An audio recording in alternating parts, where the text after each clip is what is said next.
Now, does the BBL, at least in the versions that I have read, does the BBL conform with the requirements of the Constitution? In that regard, Mr. Chairman, let me state that there are two basic issues that are contained in the proposed BBL that probably would need elaboration, if not refinement. A, the proposal under Article 4, General Principles and Policies to install a Bangsamoro government that is parliamentary in form and an electoral system suitable to the ministerial form of government.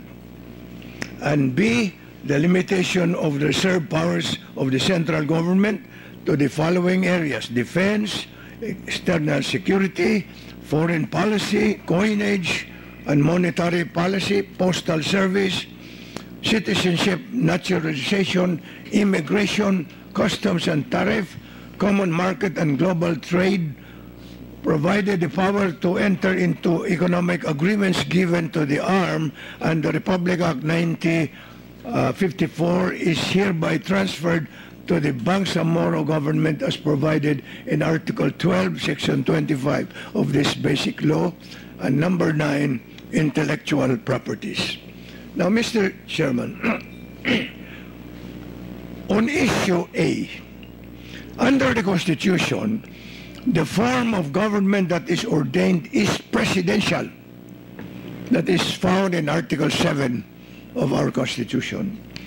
The same Constitution mandates in Section 1 of Article 10 on local government as part of the general provisions that 1. The territorial and political subdivisions of the Republic of the Philippines are provinces, cities, municipalities, and barangay. And there shall be autonomous regions in Muslim Mindanao and the Cordilleras as hereinafter provided, as provided in the Constitution. Of the two autonomous regions, Mr. Chairman, the Constitution directs to be created. This paper, or my discussion, will deal only with the autonomous region of Muslim Mindanao, as it is the area proposed to be covered by the BBL. It is submitted, Mr. Chairman, that to allow a part of the country to be governed under a parliamentary form of government, when the Constitution itself proclaims that the whole country has adopted a presidential form of government, would be, to say the least, incongruous. In Section 18 of the same article, it is provided that the Organic Act shall define the basic structure of government for the autonomous region, consisting of the executive department and legislative assembly, both of which shall be elective and representative of the constituent political units in that area. As defined in the section I have just mentioned, Mr. Chairman, the basic structure of government in the autonomous region consists of A, the executive department, and B, the legislative assembly. And why the two branches of government are provided for in the Constitution, they can only be construed as separate entities. The executive department and the legislative assembly, not as one merged government agency. Moreover, the next clause of the same section makes it abundantly clear that the two branches of the autonomous government are meant to be distinct one from the other. There, the section directs that both of which shall be elective and representative of the constituent political units. The section therefore clearly mandates that the executive department and the legislative department of the proposed Bangsamoro entity must be elective and representative of the political constituent units in that area of our country. The section does not provide, Mr. Chairman, that only the members of the Legislative Assembly of the Moro entity shall be elective and be representative of the political units therein.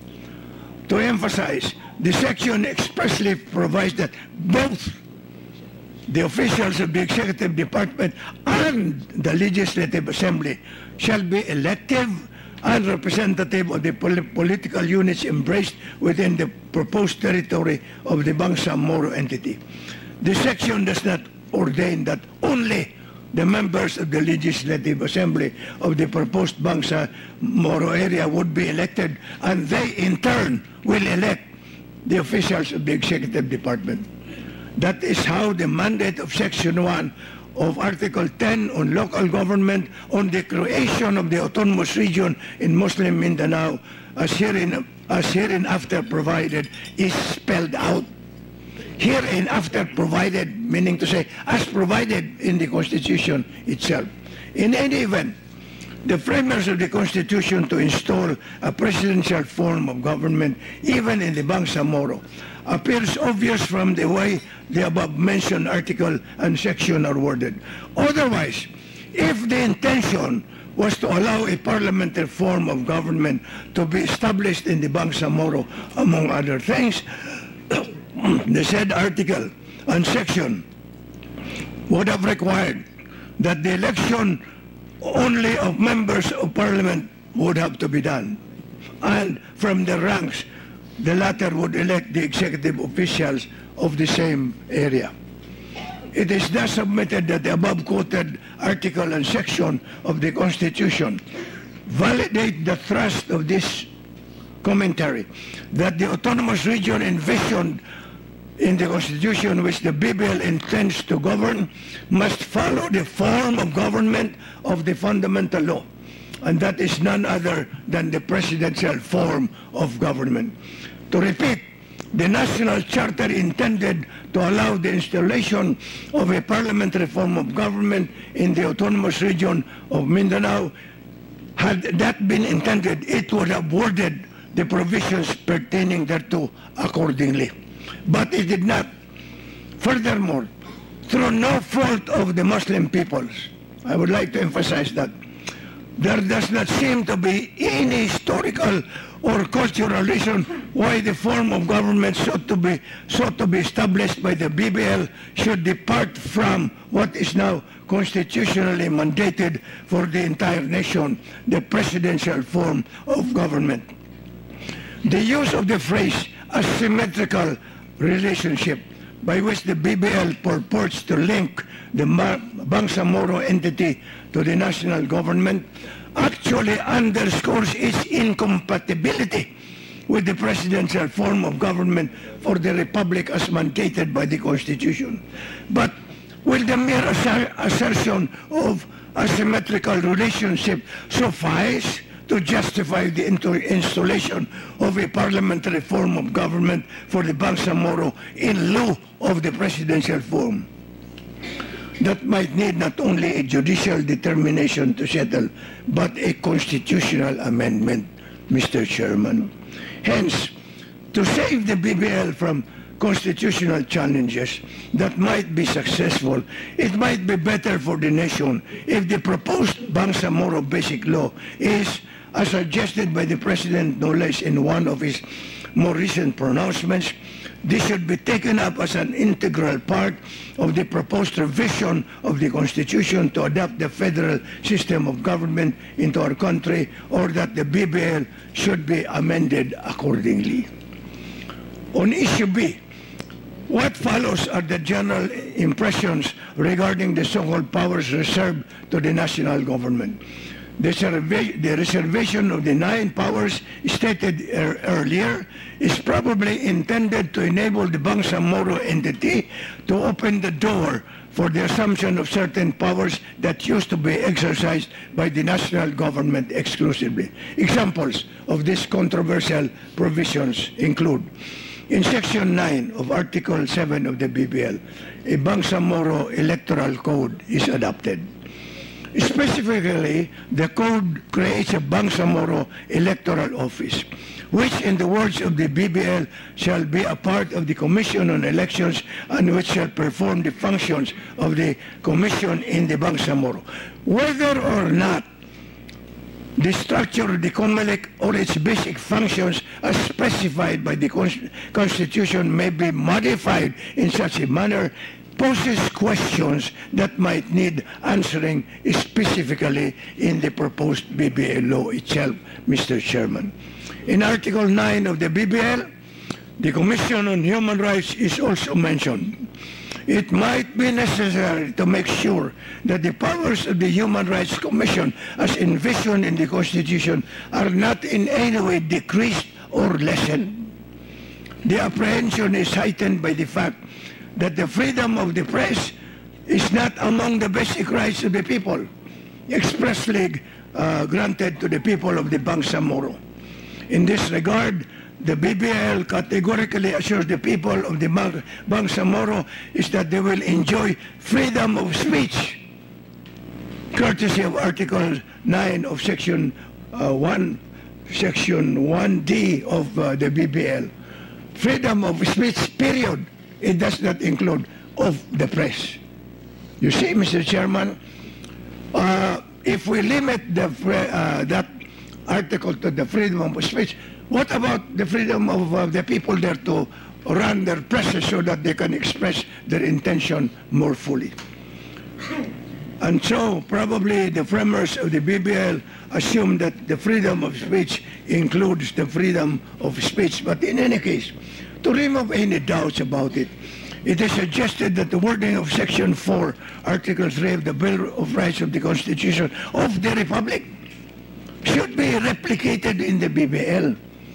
In this wise, no law shall be passed abridging the freedom of speech, of expression, and of the press, or the right of the people peaceably to assemble and petition the government for redress of the grievances.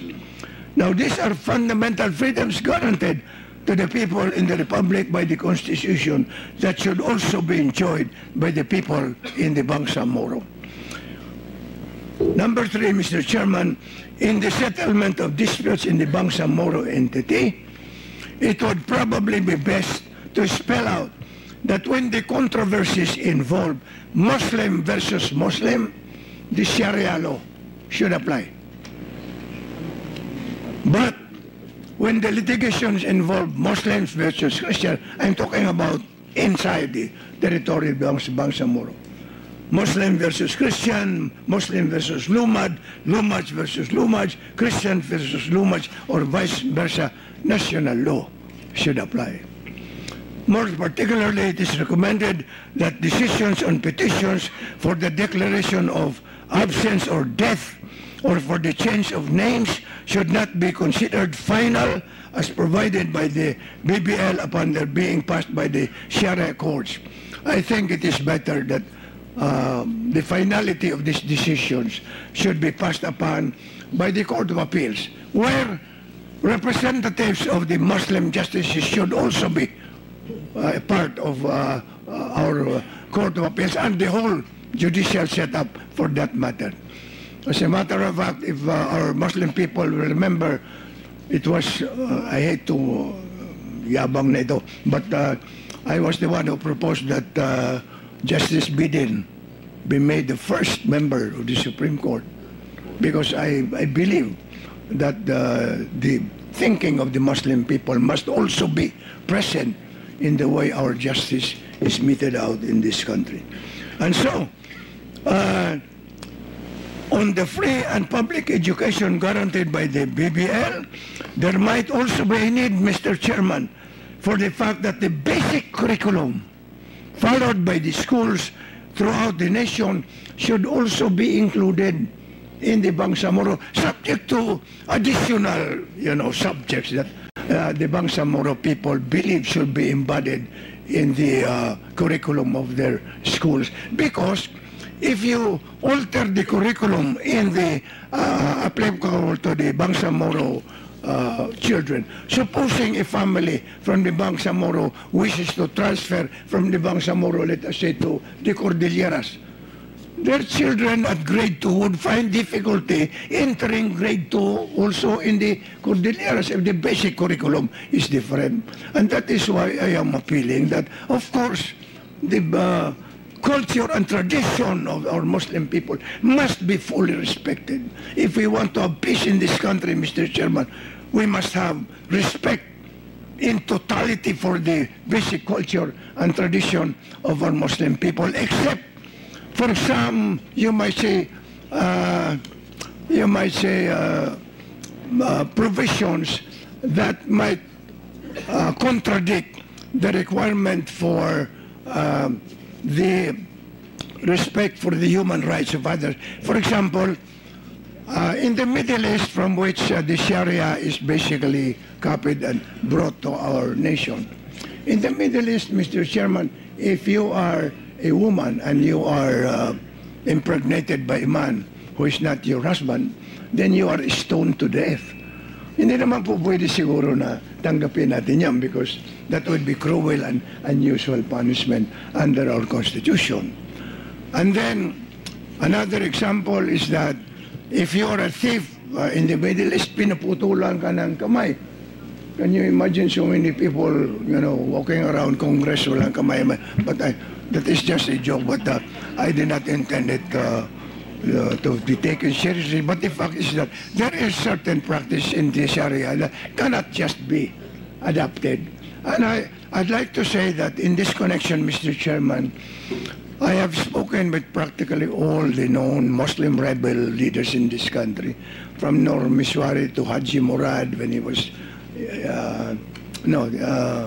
Salamat Hashim when he was still alive, Haji Murad, the top imams of the Muslim people, their political leaders, their activists, to a person, they agree that the extremist provisions cannot be sustained under our constitutional setup. And so, for example, again, another example of the BBL Article 4, Section 55 provides for the establishment of mechanisms for the empowerment of women and the marginalized sectors subject to future consultation. My suggestion is that spell out na natin, huwag na natin iiwan pa sa future consultations. Better spell it out so that there will be no more further discussions on the rights of women and the marginalized sectors of our society. Then under Section 57 of Article 7 of the BBL, the Bangsamoro Parliament is empowered to create or divide congressional districts. My suggestion is we should retain the congressional district representation as provided by our Constitution, depending on the number of population, the area, etc., as provided under the present setup. Now, it is also provided under the BBL that the creation of the Bangsamoro Police Commission and the Bangsamoro Command of the Armed Forces by the BBL. My suggestion is this needs refinement to ensure that these units of the police and armed forces are not used for other means than the protection of the population of Bangsamoro and the interests of the Republic. It is also important that the functions of the Bangsamoro Commission on Audit, the Bangsamoro Civil Service Commission, are clearly worded in a manner that they would not collide with, much less diminish, the duties of the commissions as already defined in our Constitution. Article 14 of the BBL deals with the rehabilitation of what may be euphemistically called rebel returnees. Now, the BBL unfortunately singles out the MILF and the BIAF. I would suggest that pati na lahat ng mga rebel groups doon, because if you single out the rebel returnees of the MILF, that will create some envy and create further dissension from among the members of our rebel communities in Muslim Mindanao. So, among other things, if we single out the MILF and the BIF under the BBL proposal, that might also run counter to the equal protection clause of our Constitution. In Article 16 of the BBL, the composition of the Bangsamoro Transition Authority is spelled out. The authority tilts in favor of the MILF partisans. That is understandable, because when viewed from the angle of gratitude of the administration then for the MILFs having opted for a peaceful settlement of the rebellion of Mindanao, you know, they should be entitled to some recognition for that particular aspect in the search for peace in our country. But then again, as worded, it might be subjected to a constitutional challenge that it could violate the Equal Protection Clause of our Constitution. As final points, Mr. Chairman, we bring to the attention of the committee two relevant issues. One, the apprehension expressed by the late Sultan of Sulu, Ismail Kiram II, whom I have the privilege of being a friend. And he told me that when the BBL was being discussed, and the idea was to name Sulusi as Bangsamoro Sea, sabi niya, hindi maganda yun. So I asked him, bakit naman fiscal, Sultan? Sabi niya, because it will remove the basis of our identity as Suluks, S-U-L-U-K, as people of the waves. That is apparently the meaning of the word Suluk. And therefore, renaming it into Bangsamoro Sea would create some, you know, resentment probably among our brethren Muslims who reside in Basilan, Sulu, and Tawi-Tawi. And therefore, maybe we should consider that apprehension of the late Sultan of Sulu. Now, among other things also, let us not forget that Sabah is ours. And Sabah is ours. It's a long story, but the Sultanate of Sulu had in the past, you know, turned over the claim for enforcement by the Republic of the Philippines. And from my conversations with the late Sultan of Sulu and other leaders of Sulu, they are saying that if we are able to reclaim Sabah, Mr. Chairman, we should only be entitled to what should enable us to keep alive and, you know, meet the requirements of modern living. The rest of the benefits of Sabah should be given to the Republic of the Philippines.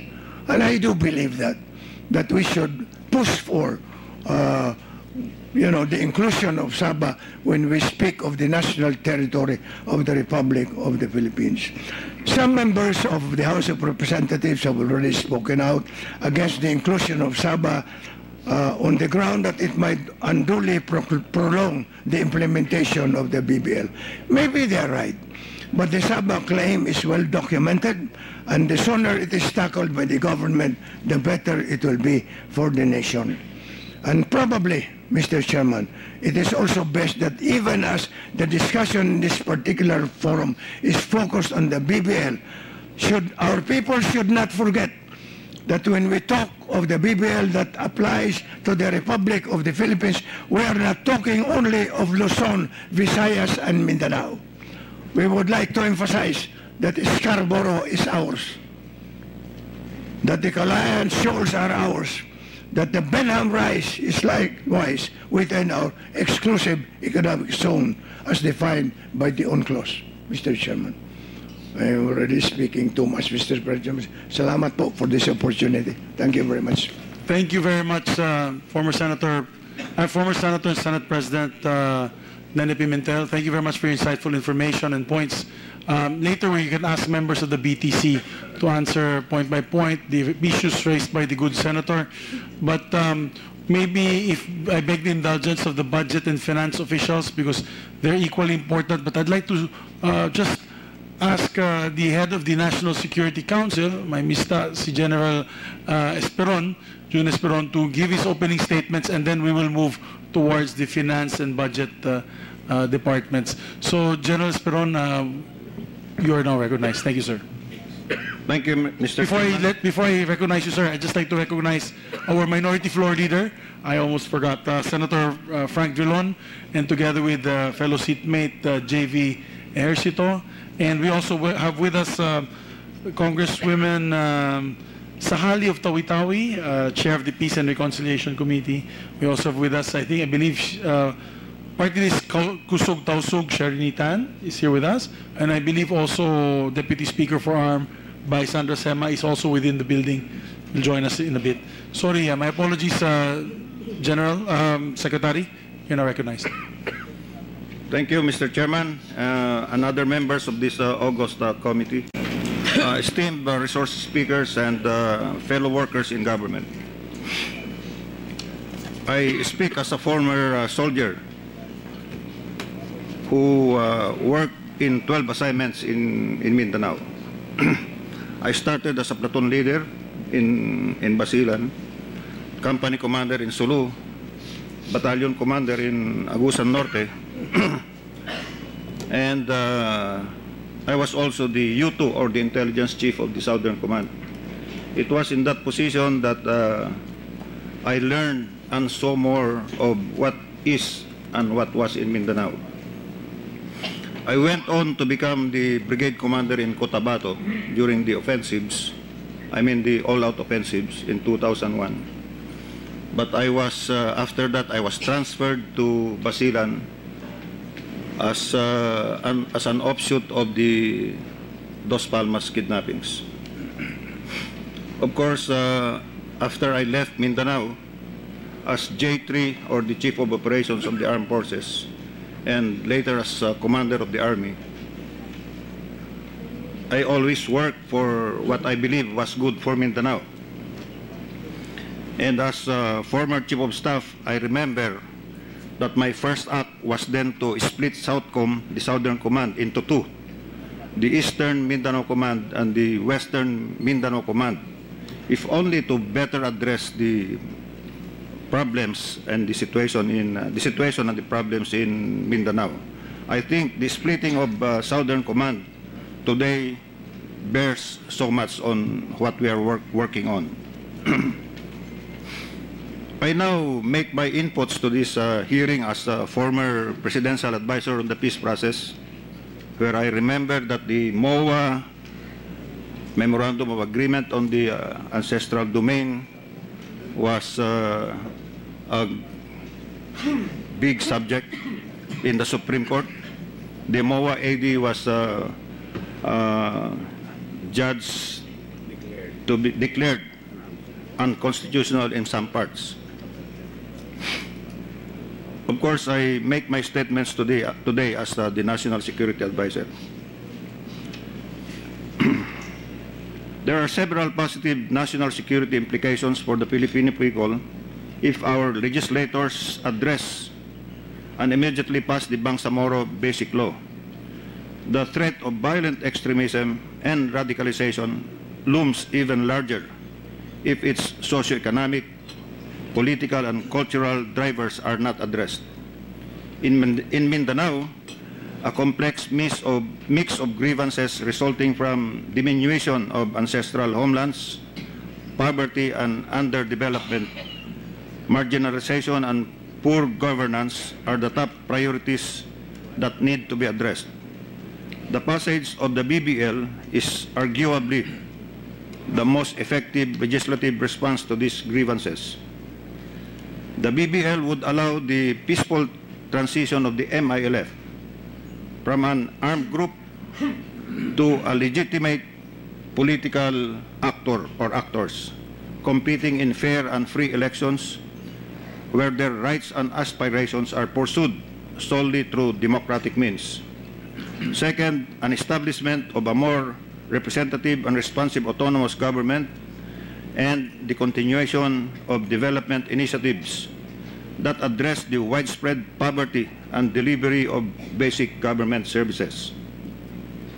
Such positive political and economic developments will lead to the settlement of one of the long-standing internal armed conflict in the Philippines, which would allow the armed forces of the Philippines to focus more on our external security, allocating more resources and attention to our territorial integrity and maritime domain.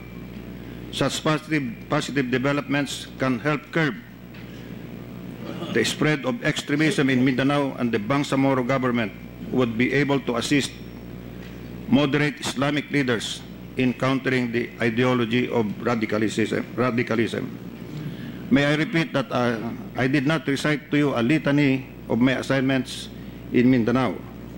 I was only signifying to you the sufferings and the depredations that the wars or the conflict brought to the people of Mindanao.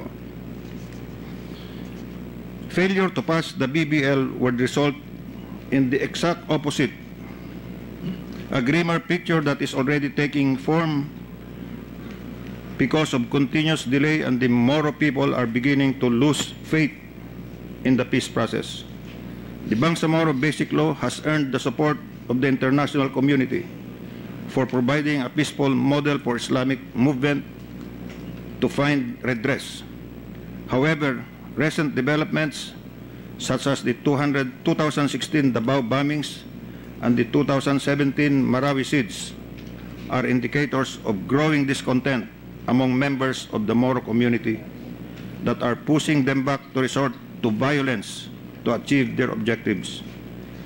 The successful conclusion of the peace process is still the most effective vaccination against the risk of violent extremism in our country. President Rodrigo Duterte has made a clear warning regarding the dire consequences of a failure to pass the BBL.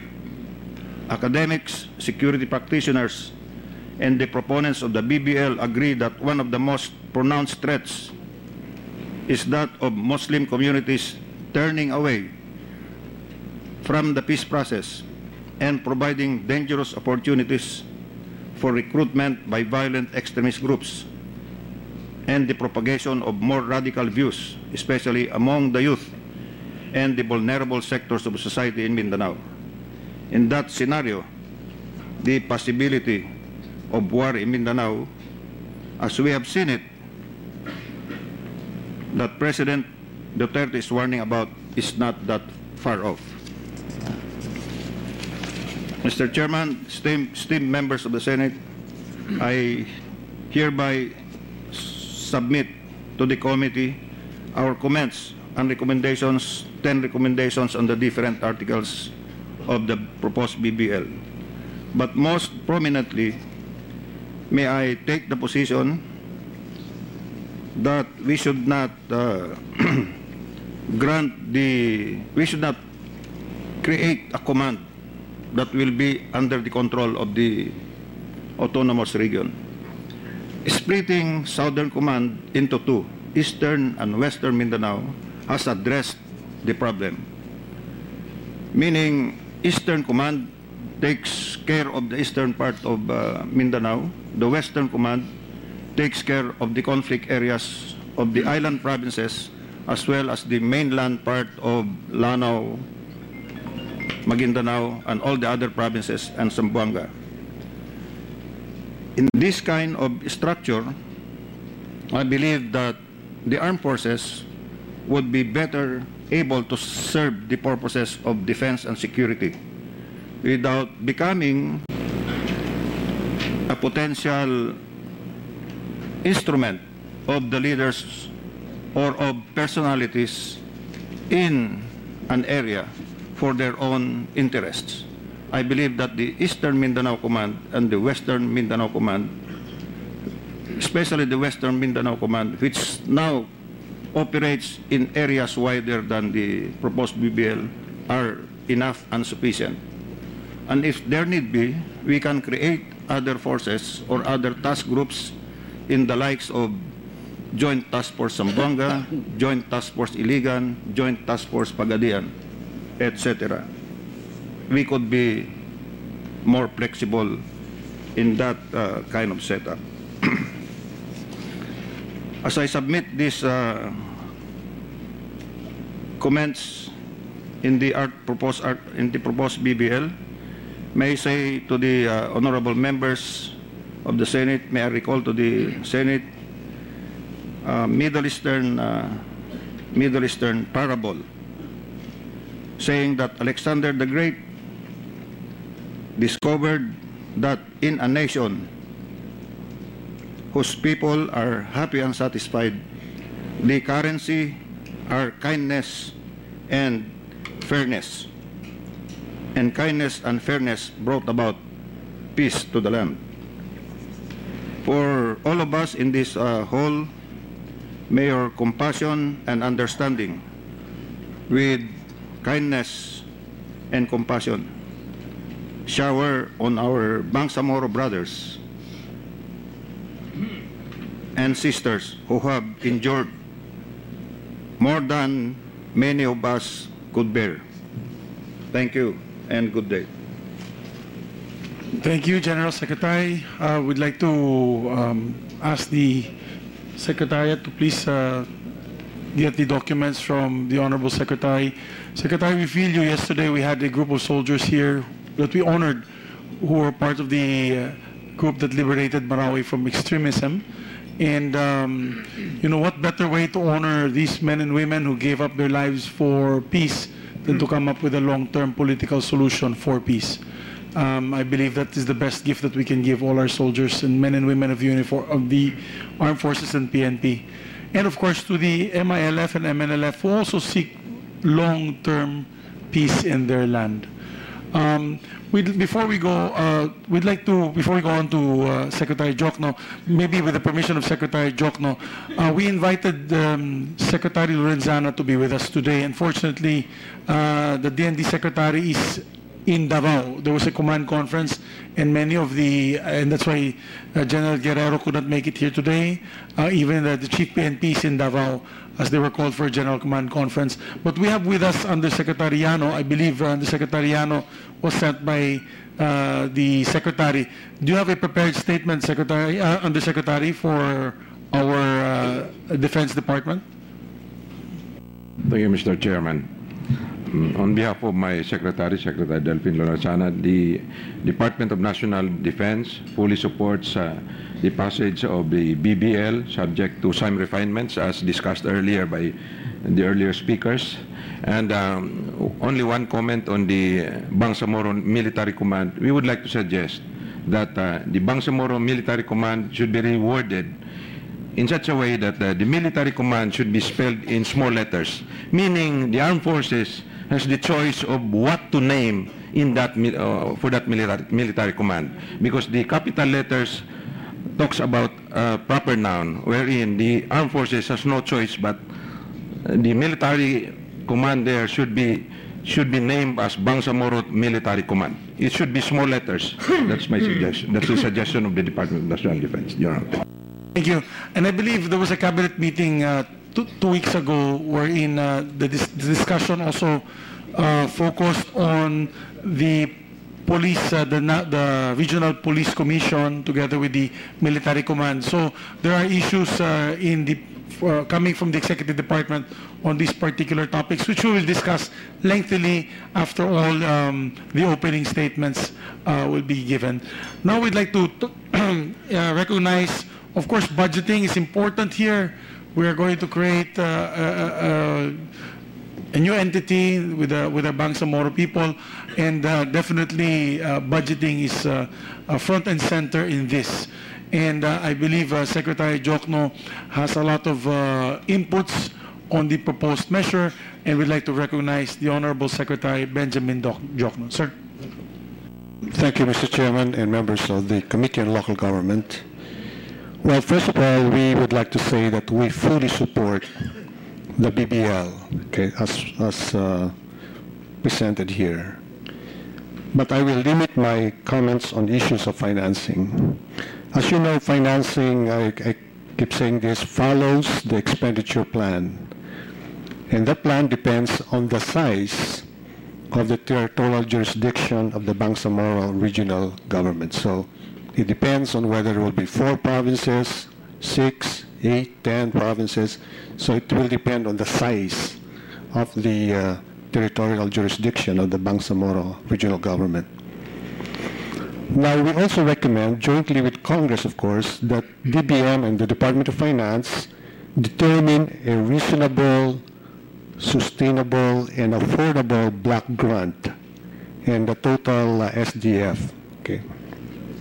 As you know, the higher the annual block grant and the Special Development Fund, then the lower the overall fund available for the national government to support its development priorities. And as you know, we have many commitments. Okay, the build, the free education, free irrigation, etc. Everything is free. Okay, so all these commitments.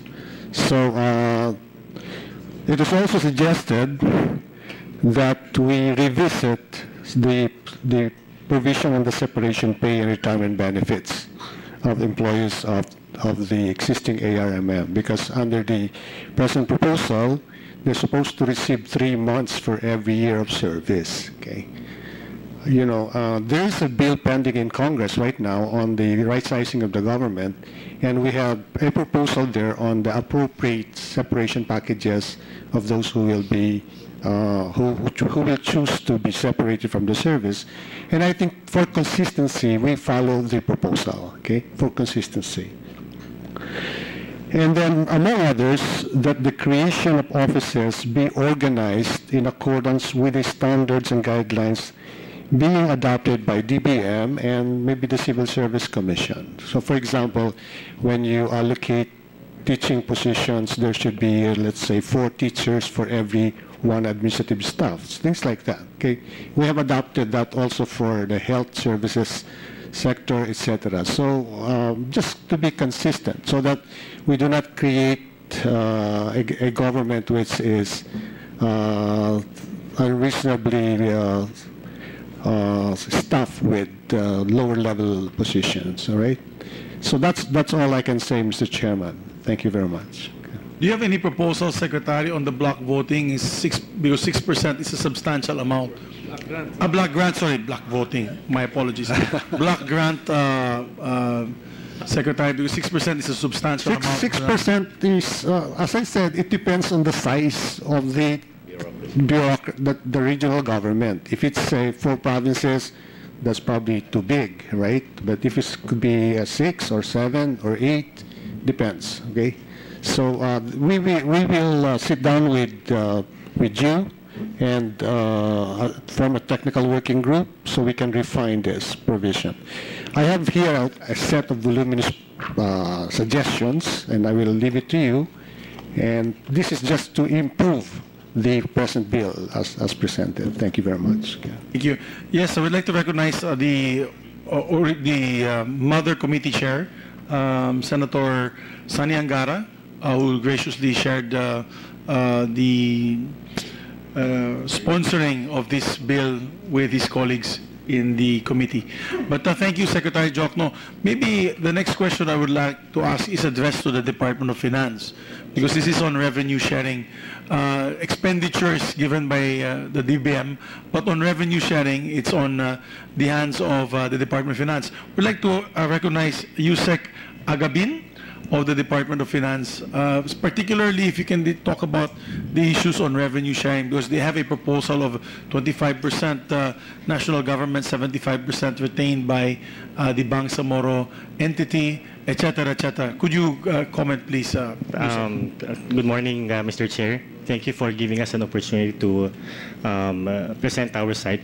Before I answer your question, Mr. Chair, I just want to express the opinion of my principal, Secretary Dominguez, that we fully support the BBL. We fully support the draft bill that we're considering now. And with respect to your question on comments on the sharing, we believe that the 75-25 will also be subject to the needs of the BBL itself. And so, in fact, when we met with OPAP yesterday, that was one of their questions was first whether the 6% block grant is enough, and whether the 75-25 sharing is okay. To that question, Your Honor, we reply that perhaps it will be good if we see the development plan. because we cannot really gauge whether 6% is enough, whether it's a good measure. In the same manner, whether the 75-25 sharing would also be enough or equitable in that sense. What we are doing, Your Honor, is we've asked our domestic finance group to calculate as well. And so, on the same matter, Your Honor, with respect to the block grant, again, as we discussed with Yusek Nabil, we commented that in the same manner that during budget season, all government agencies are asked whether we have enough absorptive capacity to spend that much. Perhaps they can consider that also. As I understand it, under the proposed bill, it is perhaps the committee can consider instead of a one-time allocation and release, perhaps the committee can consider maybe a staggered release. Based on the estimates of OPAP, the block grant would probably amount to 60 billion pesos. Okay. And then if we add to that the special development fund of for the first year of 10 billion, so that will make it 70 billion. We can add maybe an additional 10 billion for purposes of the transition and for purposes of holding the plebiscite. So that's 80 billion for the first year. And again, it goes back. I agree with Secretary Jokno that it will probably depend on the coverage, the population, and again the programs and projects laid out with respect to the development of the area. But again, so those are refinements, but we agree in principle. We believe that a block grant is required so that the development in the region can catch up. And we agree that we have to pass the BBL. Thank you. Just to go back on the block grant, because as you said, is this for last year's income revenue from the BIR? You're estimating about, if you're using the revenue generated by the BIR, because it's 6% of the internal revenue collected by the BIR, in last year's estimates, how much? You're saying it's 60 billion? That is your estimate? Well, we have to reconfirm, Your Honor. The formula under the draft bill is that the 3 years back, total collections from the BIR and Bureau of Customs, less IRA allotments, and less rewards and informers rewards. Yeah, we have to cite the need for the block grant because, in fairness to other regions, and for example, I can only speak for Region 10, maliit yung 60 billion in terms of developmental funds for projects. Sa DPWH alone, siguro Region 10 probably has about that amount on one department alone. So that's we have to cite the need that we also have to develop the ARM areas. As a matter of fact, I had to make several appeals during the budget hearing to repair a national bridge, but it was in the ARM area, which the DPWH national headquarters could not touch. But the bridge was falling apart, and the regional government did not have the funds for that bridge because it's a national bridge connecting two national highways. So we have to really, and I remember asking Secretary Jokno about that. We discussed that during the finance. It was the meeting wherein Secretary Jokno was there, as well as Secretary Pernia and Secretary Dominguez, your boss. So that's very important. We come up with a block grant. Maybe just the sharing, maybe the mechanics will be discussed a bit later. So moving forward, thank you, Yusek. My colleagues, after we ask our invited guests to give a few minutes of their opening statements, we will now recognize our colleagues for questions, after which they'll be given time to propound questions. We finish with the Department of National Defense together with the Armed Forces represented by the Undersecretary Llano and Secretary Esperon. But we'd like to hear also from the Philippine National Police, who will be designated to speak on behalf of the Philippine National Police. Gentlemen. Generals, there are provisions in the BBL that you may want to comment on, especially on the creation of the regional NAPOLCOM. General Rosales or General Valdez? General Valdez, you recognize, sir. Good morning, Mr. Chair, and other members of this committee. The PNP fully support the passage of this Bangsamoro Basic Law, and we are optimistic that the passage of this law will contribute to the peace and order situation in Mindanao, and specifically the threat on terrorism and radicalization. And we hope that we can implement our plans, programs in the national headquarters with this Bangsamoro police that will be in place in that BBL. Thank you, Mr. Chair.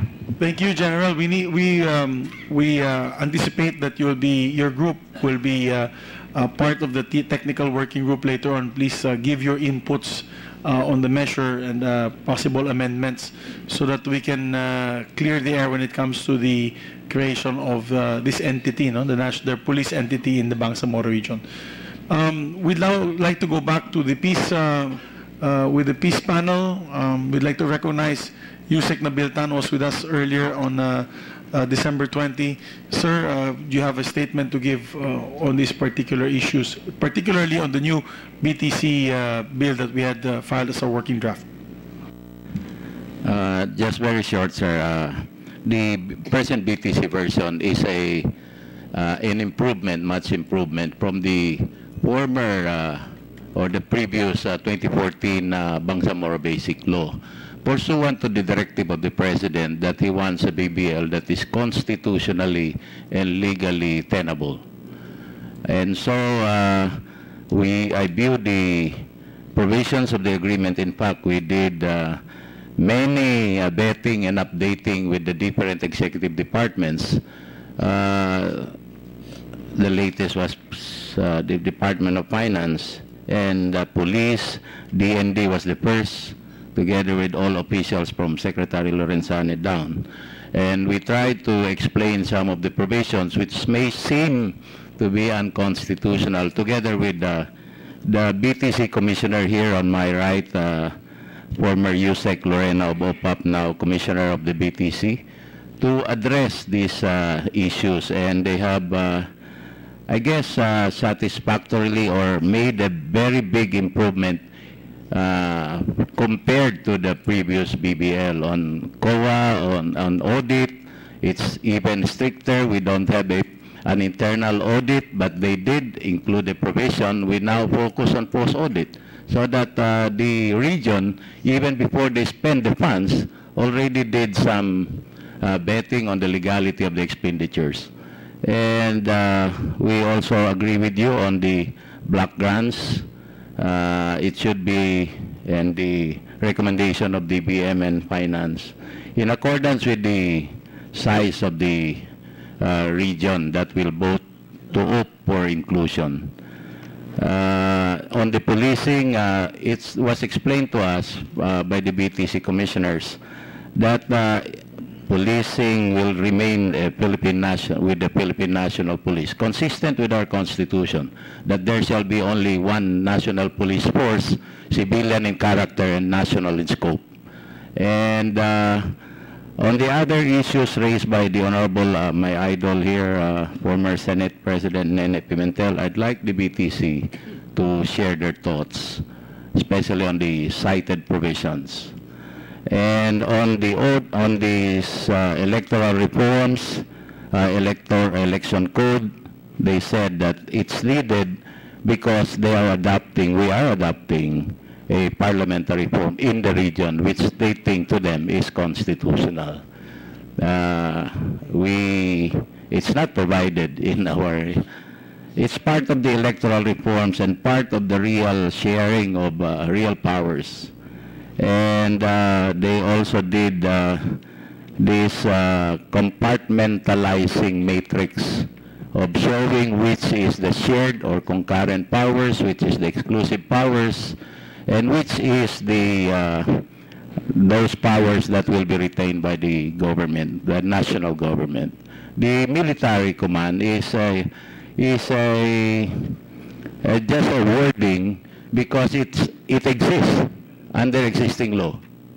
Under Republic Act 9054, you can find that in Article 13, Regional Defense and Security, that it shall remain the concern of the powers in the central government or national government, the responsibility. But there are responsibilities also of the Bangsamoro. So I agree with the Department of National Defense. Maybe change it to military.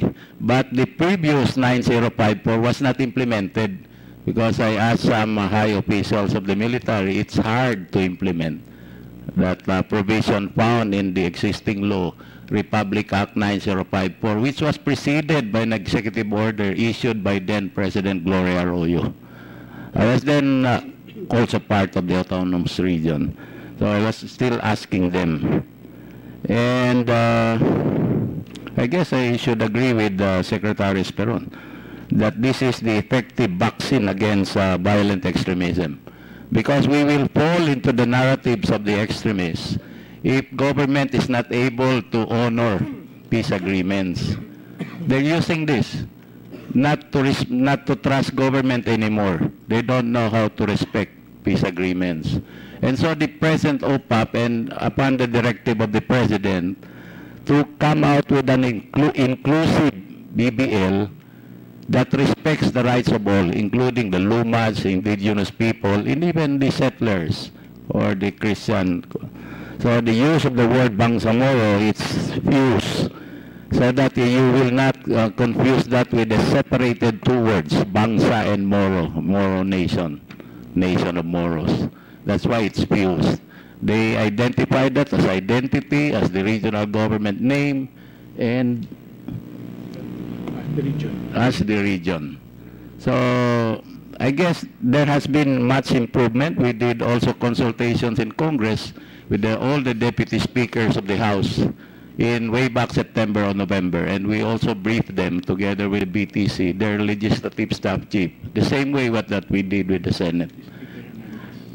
So that's all, Mr. Chairman, and thank you for the opportunity to share with you. Thank you, Yusek Tan. You mentioned earlier about the indigenous peoples. We have with us today members of the National Commission on Indigenous Peoples. Could you please, who is, wala yata yung chairperson, so Commissioner Wandag, would you like to give the statement on behalf of the Commission? Good morning, Mr. Chairman and members of the committee, and of course our fellow resource persons. No? We represent NCIP, or the National Commission on Indigenous Peoples, and we adopted and issued a statement regarding the BBL. Basically, we support BBL, and the statement we coined was the result of consultations of all ancestral domain rights holders from Mindanao, Visayas, and Luzon, including the consultation that was conducted with the indigenous peoples of the core area under the auspices of OPAP and facilitated by the Indigenous Peoples Peace Panel, where the 7 commissioners of the NCIP are members. And so we are going to read salient portions of the statement. And I would request my fellow Commissioner Norberto Navarro to be the one to do the reading, Mr. Chairman. Commissioner Navarro, you're recognized. Your Honors, again, on behalf of the Commission, thank you for this opportunity, especially since the ARM region includes about 30% of the population are indigenous peoples. Our statement is 4 pages long. We will be providing this to you, of course, but I will just be picking up salient points. First among which is the definition of the Bangsamoro identity. We believe that to forestall the apprehensions of the indigenous peoples, as resulting from the consultation, that it should be expressly mentioned that this is a political identity, and that this does not in any way diminish the identity, their ethnic identity, being members, even as they become members of the Bangsamoro people or the territory. From the consultations also, we, especially in the expansion areas, the assertions of the indigenous people being typically marginalized not only in representation but also in numbers, be given a chance to conduct their own FPIC or free or prior informed consent prior to being included in the plebiscite for these expansion areas. Because otherwise, in any such plebiscite, the voice of the indigenous people will always be watered down. Regarding the ancestral domains of the indigenous peoples, we assert the right of the indigenous people to their governance and management of their areas. As much as the Bangsamoro people or movement has been asking for the BLA, the treatment, precisely because of the significant distinction as culture and as governance mechanism, the indigenous peoples also have their own customary laws and ways of governance, and we also ask, therefore, that the Bangsamoro government recognize these self-governance principles within the ancestral domains. We are also asking for the transfer of some exclusive powers mentioned in the bill to become concurrent powers of both the government and the Bangsamoro. This includes customary laws, ancestral domains and natural resources, land management and distribution, cadastral survey, forest and wildlife management, and of course customary justice.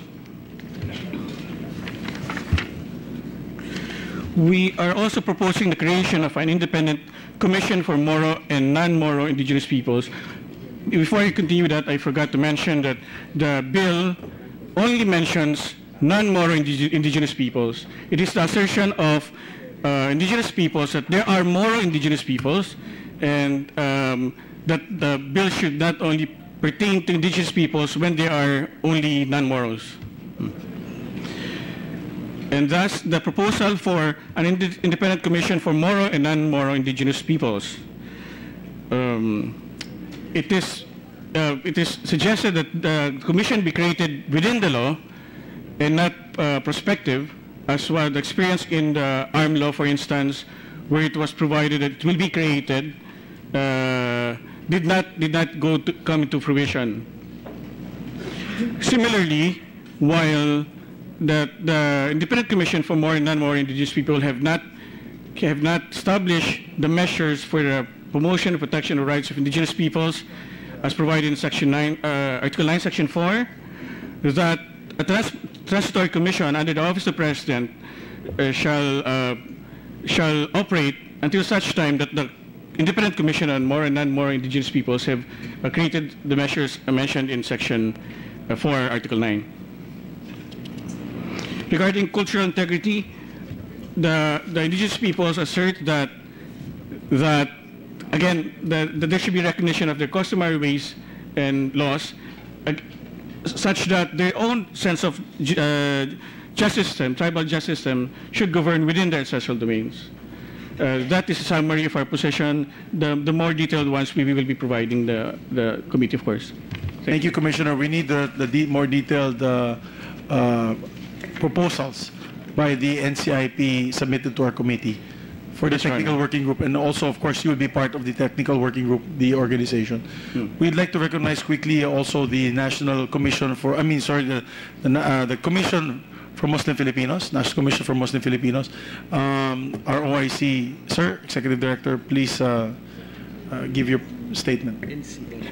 NCMF. In behalf of the National Commission on Muslim Filipinos, we would like to express our full support to the bill, Bangsamoro Basic Law. And we also would want to be included in the TWG that will be created by the Senate. And finally, we just want to point out on the different modalities being discussed in the Bangsamoro Basic Proposed Law. One, on the Madaris, sir. We would want to focus on that since we have the mandate in pursuing such a program. Number two, the halal. which has been pushing forward together with the DTI, and finally on the Hajj, because we understand that the proposed Bangsamoro basic draft would also focus on handling the Hajj in the Philippines. So that, Mr. Chair, is our focus for the Commission. Thank you. Definitely, you will be also part of the technical working group working with the legislators and the BTC and the other agencies. We'd like to quickly recognize the agencies that are here on this side, on my right. Of course, we have with us Chairman Ravanera of the CDA. Chairman, your position, sir. Thank you very much, Mr. Chairman. The Cooperative Development Authority, together with some 32,162 cooperatives throughout the country, with some 14,500,000 members, are fully supportive of the passage of the BBL, Mr. Chairman. We just would like to underscore that in our Constitution is stated that the state shall promote cooperativism as an instrument of social justice, equity, and economic development. And I believe, Mr. Chairman, with our 5,562 cooperatives in ARM, with some about 500,000 members, we are now following the theme, Transformative Cooperative for People, Planet, Prosperity, and Peace. And Mr. Chairman, we have been calling for peace in Mindanao because we believe that in promoting social justice, it is the countervailing force against violent extremism. And we can show, Mr. Chairman, how we somehow prove that cooperativism is the great equalizer. And so along that line, I do believe that we are fully supportive of this, but somehow, Mr. Chairman, under it should be provided in the law also, the spirit of cooperativism, because I was looking for that here in the law. Perhaps we can also follow that in promoting social justice, cooperativism should also be an instrument, Mr. Chairman. Thank you so much. Thank you, Chairman. You know that I'm a strong believer of the cooperative movement. The original author of the cooperative code is right here with us, Senator Pimentel, and I slightly improved this original version in the 14th Congress. So, as Chairman of the Cooperative Committee, we welcome your inputs. We'd like to also recognize the COMELEC to give their position on the said measure. Thank you, Mr. Chairman and distinguished members of this committee. First of all, COMELEC is in full support of the passage of the Bangsamoro Basic Law. However, let's make us, there are some observations and suggestions which we wish to make so that so that it can increase our operational capability. One would be the date or the period within which the plebiscite would be conducted. In both bills, COMELEC is tasked to conduct the plebiscite 3 to 4 months from the approval of the act. We are requesting that the period be increased to not later than 6 months from the approval of the act. One reason would be we want to be comfortable with the procurement timelines. It is common experience that procurement is never finished in one cycle. That's 28 days. Second, there is this process of filing a petition or a resolution of the LGU to join the plebiscite. The cutoff is 2 months before the scheduled plebiscite. We feel that the 2 months before the scheduled plebiscite is too close, Mr. Chairman, for us to be able to procure additional forms and supplies, coordinate with the AFP and PNP for the redistribution of its forces, and then training of those who will be involved in the conduct of the plebiscite.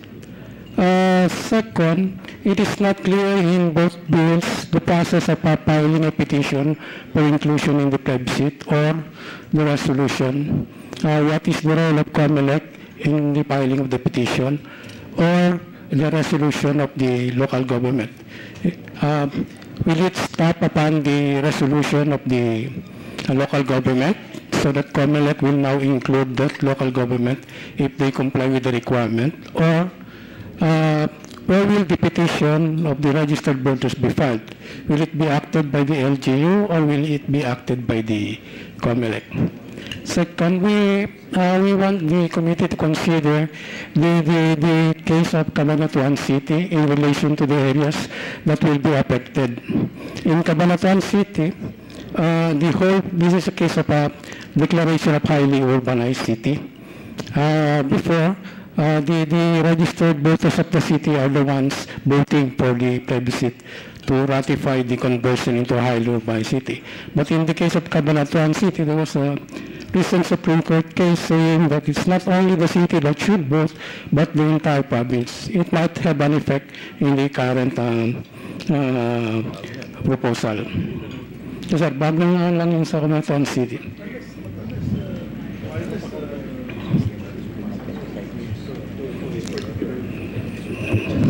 Thank you, Yes, Executive Director. Second, sir, on the part of the case of Bangsamoro Electoral Office, we observed that in one bill, the head of the Bangsamoro Office, which is called the Regional Director, will still be appointed by the President. And so is with the another bill, which they call the Head of Office as Director General, which is also to be appointed by the President. Under the Constitution, the Commission on Elections, as well as the two other constitutional commissions, the COA and the Civil Service, appoint their own employees. If the Bangsamoro Electoral Office is part of COMELEC, then pursuant to the Constitution, COMELEC should be the one to appoint the regional employees, the regional election office in the army. So yung creeping petitions, which will be done 5 years after the plebiscite and every 5 years for 25 years. Okay.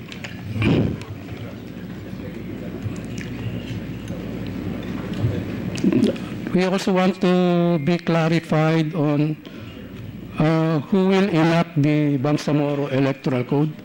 In one bill, it says that it will be the Bangsamoro Transition Authority that shall enact the Bangsamoro Electoral Code.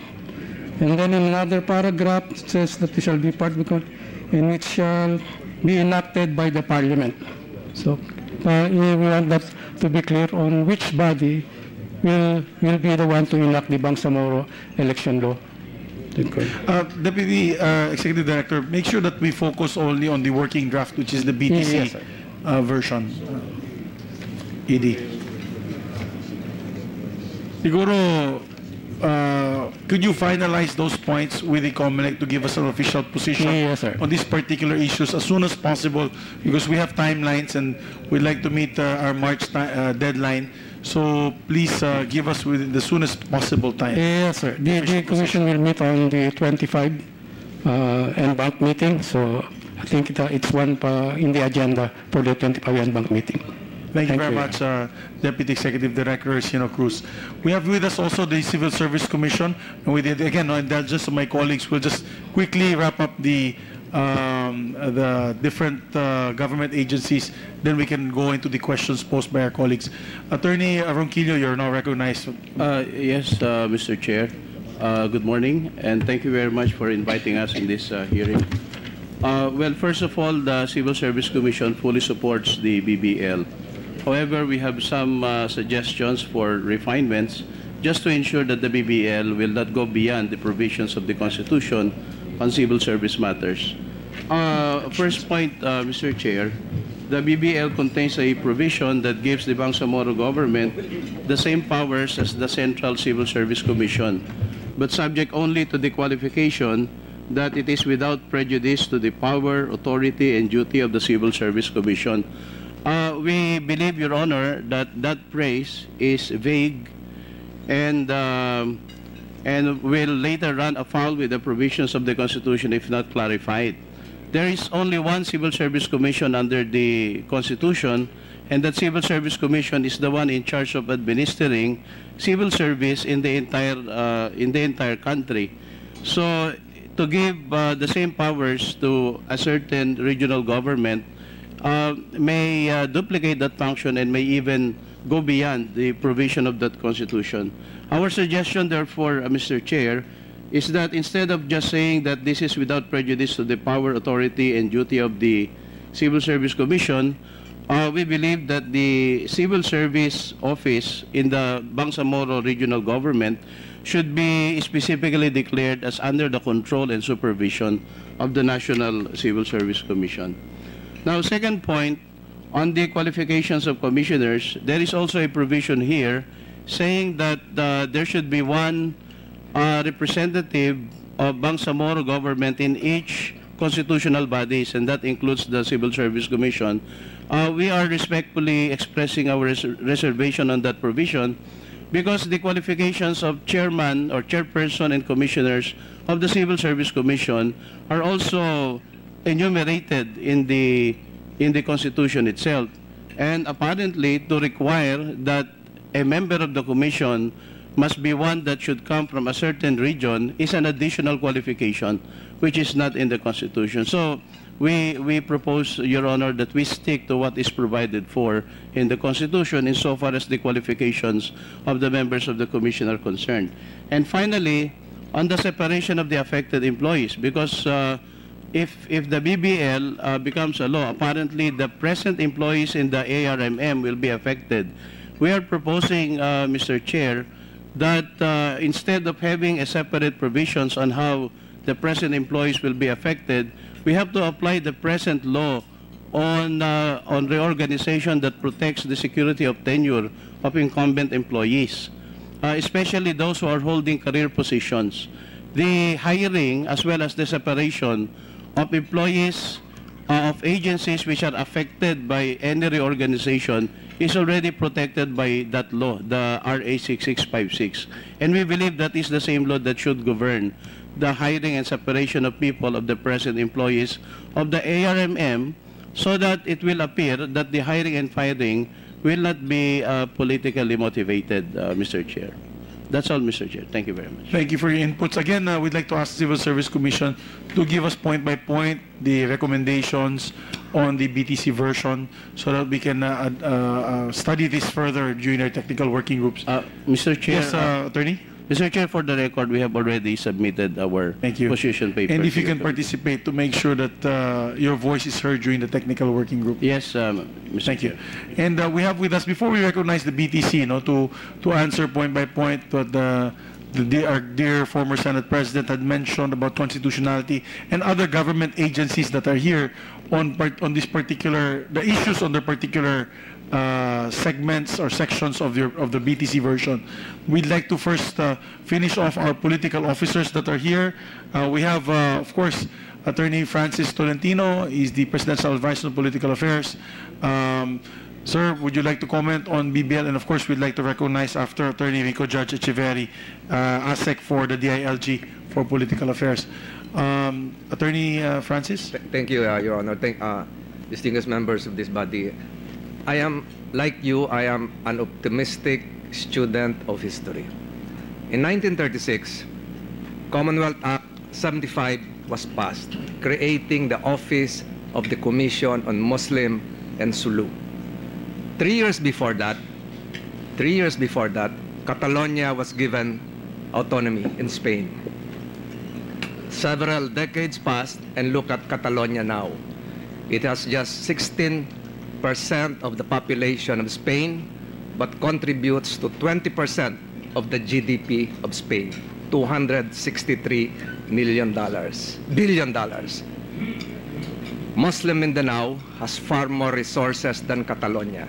Catalonia is vibrant now in terms of textile industry and tourism. Another stories probably could enlighten us why having an autonomous region would help a nation. For example, Hong Kong and Macau are independent but remain part of China. Åland in Finland would provide us with the lesson on how to make a proportionate share.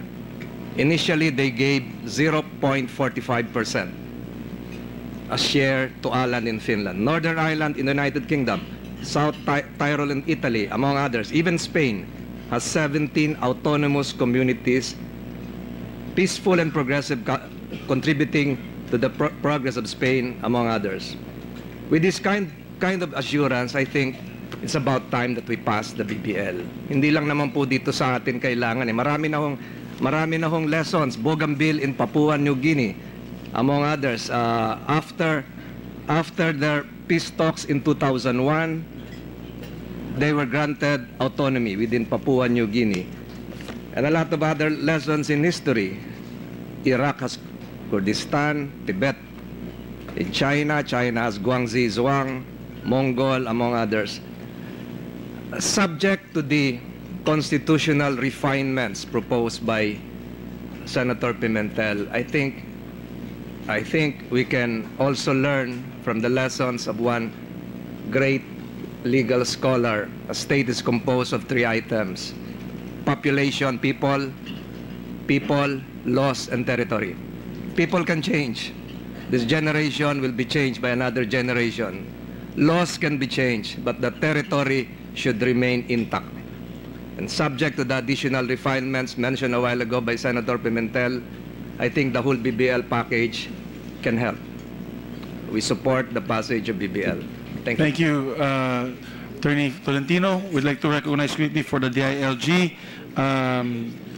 Attorney Vico Judge Echeverri. Thank you very much, Your Honors. First, allow me to greet the members of the Senate and the Committee on Local Government chaired by Sani Angara, and the Subcommittee on the Bangsamoro Basic Law headed by Senator Juan Miguel Zubiri, and the Senators attending the second Senate hearing on the BBL. Our new OIC Secretary is not new to this plight of our Muslims. As a matter of fact, as the head of the AFP then, he was the one who helped liberate Marawi from the ISIS group. Thus, he saw how Muslims are being victimized by violent extremism at the same time. And it begs the question, why? Why are Muslim brothers, apparently because of lack of education perhaps, or lack of development in that area? The Department of Interior Local Government shares the same plight, share the same goal. Thus, we have viewed from the parameter of the Bangsamoro aspiration for a participative and democratic autonomous region. The position and the stand of the Department of the Interior Local Government are anchored on the following. Number 1, the proposed bills and the Armed Organic Law and the bills of Senator Zubiri and Pimentel III must be integrated and harmonized so as to create the Bangsamoro Autonomous Region. Number 2, the infirmities of the proposed bills, like the institution of the parliamentary system of government, be removed so as not to violate the 1987 Constitution. Admittedly, the Philippine government is a presidential system. This must be followed shortly, and to create a parliamentary form of government is a culpable violation of the Constitution. This is highly unconstitutional and against the law. Number 3, all the proposed sections of the Bangsamoro Bill which are considered unconstitutional must be deleted so as to ensure the passage of the bill creating the Bangsamoro Autonomous Region as a new political entity in the southern Philippines by Congress. When we had our discussion with the heads of the BBL who crafted it, sir, they had a meeting with Secretary Año together with me. As to the interior side, meaning the police, we have no issues because I think they have made it clear that it will remain to the national government. And other uniform offices like the BFP and BGNP can be adjusted in such a way that it could be delegated still with the local government. That's not really an issue. So as to the interior side, we have no issues as to the BBL. But on the local government side, we have some reservations, and I think we already had this discussion. Because Secretary Lorenzana, during our hearing for the martial law extension, mentioned that some of the local government municipalities don't have IRA shares. And if they don't have IRA shares, that is because ARM keeps on creating municipalities for whatever political reason. If a municipality doesn't have IRA shares, how can it perform and fund the salary of its employees, and at the same time manage the concerns of its constituent? These things we need to address because it also adds to the burden of addressing poverty in that area. And if it will not be addressed, and if you will allow them to always keep on creating municipalities without any IRA shares, this will be one of the causes why violent extremism might still proliferate. So with this, Your Honors, as a conclusion, this in capsule format is our position on the proposed Bangsamoro Autonomous Region Bill under consideration by the Senate today. This significant political undertaking is indeed a rare opportunity for us to craft a new law for our Muslim brothers and sisters in southern Philippines so as to correct the historic injustices committed against them for centuries. Now is the time for unification and reconciliation in the frontiers of Muslim Mindanao for peace, harmony, and unity for all children of Allah, because I believe the President, after his term, would not want that the Muslim Mindanao, for which he belongs to also, would not have any development whatsoever. He wants Mindanao, more or less, after his term, be as developed as the Luzon area. So with that, thank you, Your Honor. Thank you, Sec. Echeverri. We also have with us here former members of the local government. We have Governor Sakurtan, and of course we have Sultan Kiram with us, Sultan of Sulu. And we'd like to recognize first Governor Tan for a quick opening statement, sir.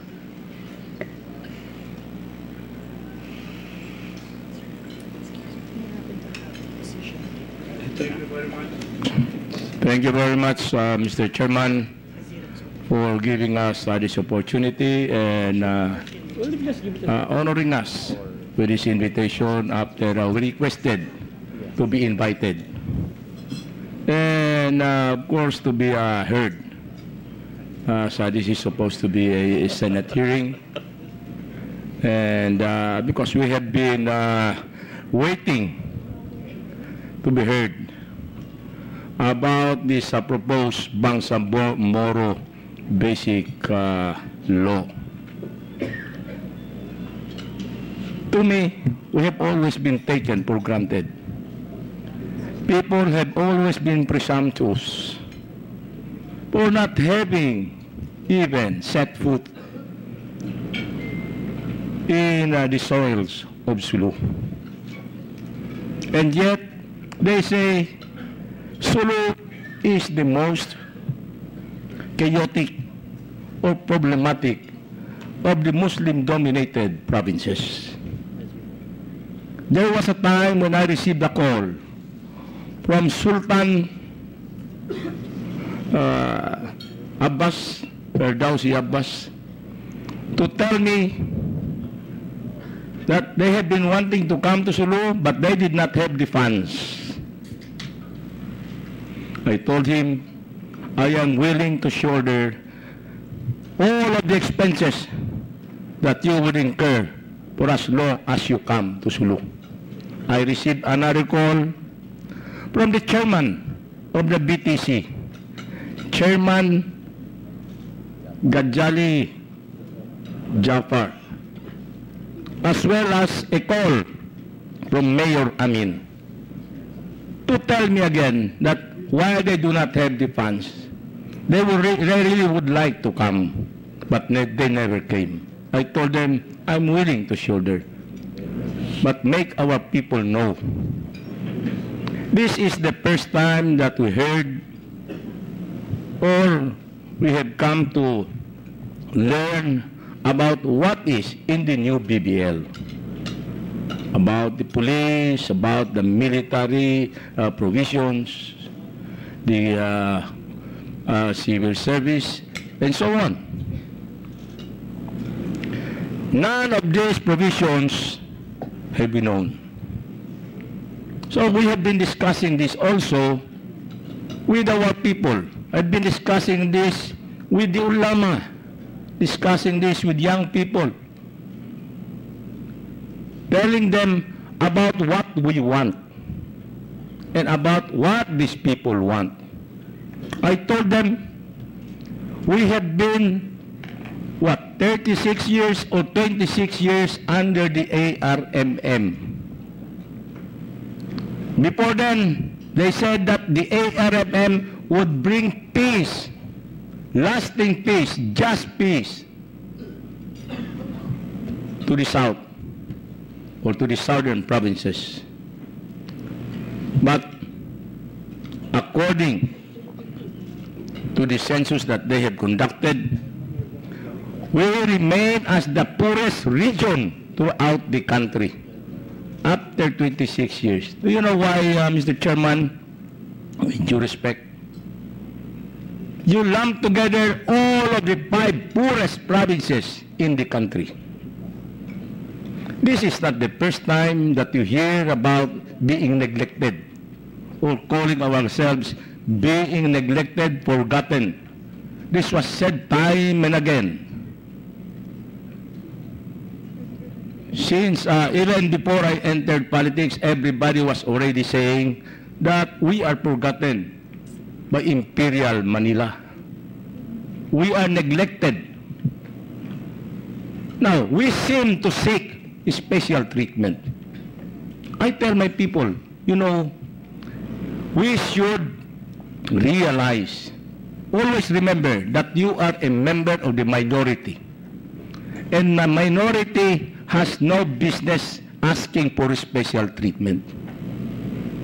Special treatment is only for the majority, but even the majority does not ask for special treatment. They ask for fair treatment. You want fair treatment, you join the majority. That is the only way. Now, cited areas or countries outside of the Philippines granting autonomy to regions. Look at Catalonia, as was stated by our secretary. After several years, at one time, we were invited to Spain by then Secretary Guindeles. She asked us to stay for what? 7 days, 9 days in Spain. I said, ma'am, we already met the president of the autonomous region, the vice president of the autonomous region, the speaker of the parliament. We met already the chief of the Socialist Party of Catalonia. What else are we going to do here? You should have brought us to an Asian setting, not an European setting, because we do not have European Union. And you do not see jungles here. You only see buildings. So, I left them, in fact. After 3 days, I said, you stay behind, I'm leaving you. And all of the 4 other governors came with me. So now, I was told by my brother, Yusek Nabiltan. He told me that there is going to be a plebiscite, but the plebiscite is going to be voting region-wide as a unit. I was told again by Mayor Amin, this is going to be a plebiscite voting by region as a unit. I said, why do you have to do that? You know, during the plebiscite for the creation of the ARMM, the voting was by province and by chartered cities. In the hope, or with the hope, that the contiguous provinces would come together. Now, at the moment, can you just imagine if all of these 5 provinces are put together or lumped together again? Our police officers, when they are invited to come to Mindanao to report or to the region, they will have to go through Region 9 in Zamboanga City. Sometimes go through Region 12 or Region Region 11 or 10, Davao, and then go to Cotabato City, which is Region 12, before they reach Region Arm. This is a very poor province. And you make life very hard for our people. You expect to solve problems like this. And with due respect, who are saying this? In fact, in the main panel that who started to talk about this BBL draft, there was not a single member who came from Sulu, from Basilan, or Tawi-Tawi. None from the government side, none from the MILF side. So, does everyone just like our people to toe the line blindly? So, if we may ask, have that confidence. You must have confidence in yourselves that this is the best ever crafted law for our people. Make our people choose. There should be voting in a plebiscite by province or by cities as a unit, so that we will have our own options. If our people think this is the best for us, we will embrace it. But if it is not, you know, we do not want our grandchildren to be obscured by their peers. You know, your parents, your grandparents, they were in positions of competence, but they never did anything. They did nothing about this, because this is no ordinary political exercise where even the president has a term of only 6 years. In this case, we will be there forever unless you change the Constitution. That is why, if I were to choose, I would rather that we wait for this federalism thing to set in. And then from there, let us not distinguish ourselves by our faith. Let us distinguish ourselves as Filipinos. The problem is we distinguish ourselves as Muslims. You know, when you distinguish yourselves as Muslims and you want to be confined and isolated in a small territory, you will be forgotten. Why do you want to be confined to a small territory like 5, 4, 3 provinces when you can be a part of the whole? Offices here, you come to the national offices here, they tell you, you go to the ARMM. You belong there. You do not belong here. You see? Now, have we improved our lives? We have not. In fact, development in our provinces, that is why the poverty incidence in our area has gone even higher. Why? Because our development has been set back by so many years. Even our education, livelihood, health services, and so many things. So I hope that the plebiscite will be conducted by province. I don't know anything about the other provisions. Only those that I heard from Senator Pimentel, sir, as the father of the local government code and also the ARMM Organic Act. So the original. So with this, that is our prayer.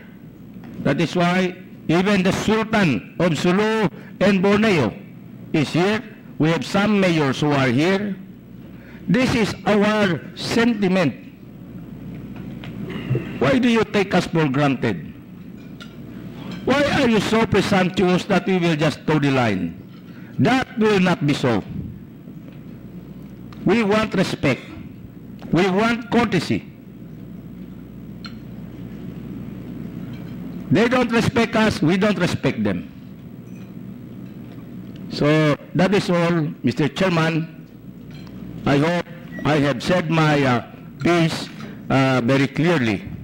This is my position. We support anything that is good, but that you think is good for our people. But inform our people, educate our people, make our people understand what it is. You know, consider, let me be frank about it. Consider the distance between the mainland and the island provinces. Or language alone, dialects alone. We understand better, Mr. Chairman, than the people of Mindanao and Lanao. We talk the whole day. They speak in their dialect, we speak in our dialect. The whole day we will never understand each other.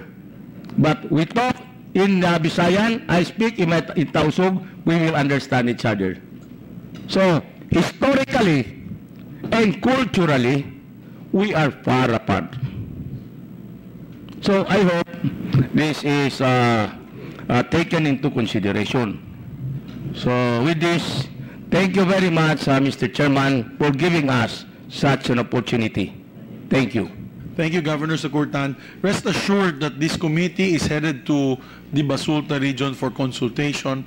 We will be having hearings in Sulu, and we will have hearings in Tawi-Tawi, in Congresswoman Sahali's area. This Thursday, we'll be with you to our Deputy Speaker by SEMA. We'll be there, and we'll also have consultations with our brothers in Basilan. So we will maximize our effort to reach out to these communities. And it seems that your brother has not been talking to you. Yusek Nabil Tan, you should talk to your brother more and inform him what is going on with the BTC. Is that, I just like to ask a fundamental question raised by Governor Tan. Is it true that the BTC has no representatives from the Basulta area, the Basilan, Sulu, Tawi-Tawi area? The old negotiation, not this present. He was referring to the negotiating panel of the government that negotiated the 2014, the PAB 2012, and the CAB Comprehensive Agreement of the Bangsamoro in 2014. But the BTC has members that are Tausug. Do we have members? Yes. There is. There was in the previous BTC, 3 of them, 2 of them. Former Ambassador Sakam and former Congressman Sani Tamang. In the present BTC, we have Joe Lorena, who is from Sulu, and Amin, former Congressman and former Mayor, and also Attorney Raisa Jajuri. So, the present BTC has been reconstituted. Previously, it was 15, 8-7, nominated by 8 by the MI, 7 by government. The present has expanded. President wants more because of the previous criticism that is not so inclusive. Yes. So it was expanded by virtue of EO number 8, issued last 2016 November by President Duterte to include 21 total members, 11 and 10. So my brother, former Governor Tan, was referring to the previous negotiating panel. The present is implementing panel. We're not anymore negotiating.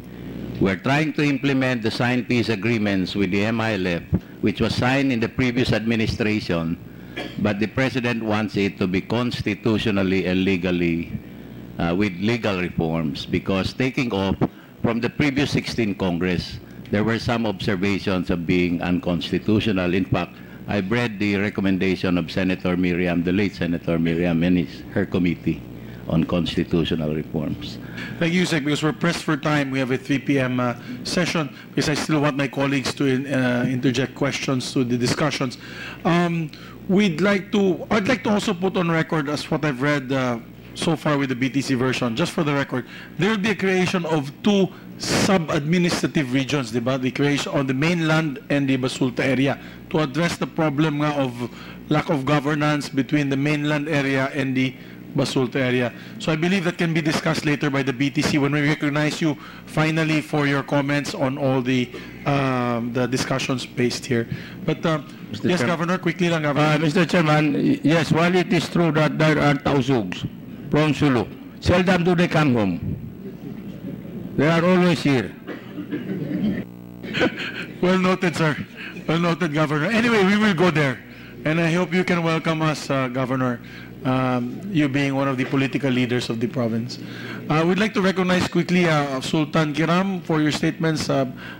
Sultan, would you like to give a brief statement on behalf of the measure? Or is it already duly Mr. Chairman, by Governor Tan? actually, I have been designated or they have named me as the special envoy of all the sultans of Sulu. Thank you, Governor. I speak for them. They're not supposed to speak. I only speak for them, Mr. Chairman. Okay, Governor. Noted, Governor. Thank you very much. So now, quickly lang, before we move, we'd like to just recognize, do our colleagues from Congress want to say a few words? You're all representing party list and Maguindanao and Cotabato City as well as Tawi-Tawi. Maybe a quick statement from our colleagues. Mr. Chair, since our Deputy Speaker for Arms here, we might as well listen to her na lang po. I am already. Thank you, Mr. Chair. Yeah, we'd like to recognize Deputy Speaker Bangsamoro. Don't worry, ma'am, this is not a joint session. This is only a committee hearing. I hope it is. Thank you. But you are all welcome in the Senate as co-equal As you're most members. welcome also, sir, at the House of Representatives. Thank you very much. Bismillah, Assalamualaikum. Good high noon to everyone. We just would like to make a manifestation. Our presence here is a manifestation of our full support to the BTC version. Many governments have experimented with us, with the Moros. There are agreements, there are signed agreements, there are laws that are proposed, but in the end, there's a unilateral move on the part of government to implement it. Why ARMM has failed and the others have failed? Because our people did not accept it. The other party to the agreement did not accept it. In the end, it doesn't stand on solid ground. I think this is high time that we have a president from Mindanao. He sees the problem there. He recommends the adoption of the BBL as a tool to finally have the coveted peace and security in Mindanao. We, as you have seen, just like in Luzon and Visayas, we also disagree. Our politicians also disagree. But we agree on one thing. Grant us that right to self-determination that was taken away from us and help us build it under one Philippine flag, under one community of Filipinos. I think we have experimented so much with blood, life, loss, and time. Can we not claim it now, Senate and Congress, to finally enact a law that will be accepted, supported, and co-owned by the Filipinos and the Bangsamoro? Thank you. Thank you very much. Yes, Congresswoman Sahali. Our Deputy Speaker, as we are all one in pushing for the BBL in the House of Representatives now, we have already wrapped up the joint subcommittee meetings yesterday, and it will be ready for the Mother Committee next week. So the Mother Committee will be resuming next week, and we will be tackling heavily on the proposed BBL. But we have agreed on some provisions for the whole provisions of BBL, but we also agreed on the disagreement that will elevate it to the mother committees already. As I was listening to kanina po sa ating mga resource persons, things that they were talking on the issues on the policy and everything else, nag-crop up din po yung subcommittee. So we will better elevate it to the mother committees, because the subcommittee cannot have an agreement on half of the whole provisions of the issues of the BBL. But nevertheless, we are all one in unison that the whole House of Representatives now will be giving this BBL, but we make ensure, as chairman of the Committee on Peace, that we make ensure that we will pass a legislation that will pass through the scrutiny of the Supreme Court on its constitutionality. That's all, Mr. Chair. Maraming salamat po. Thank you very much, Congresswoman Sahali, who by the way is my kababayan.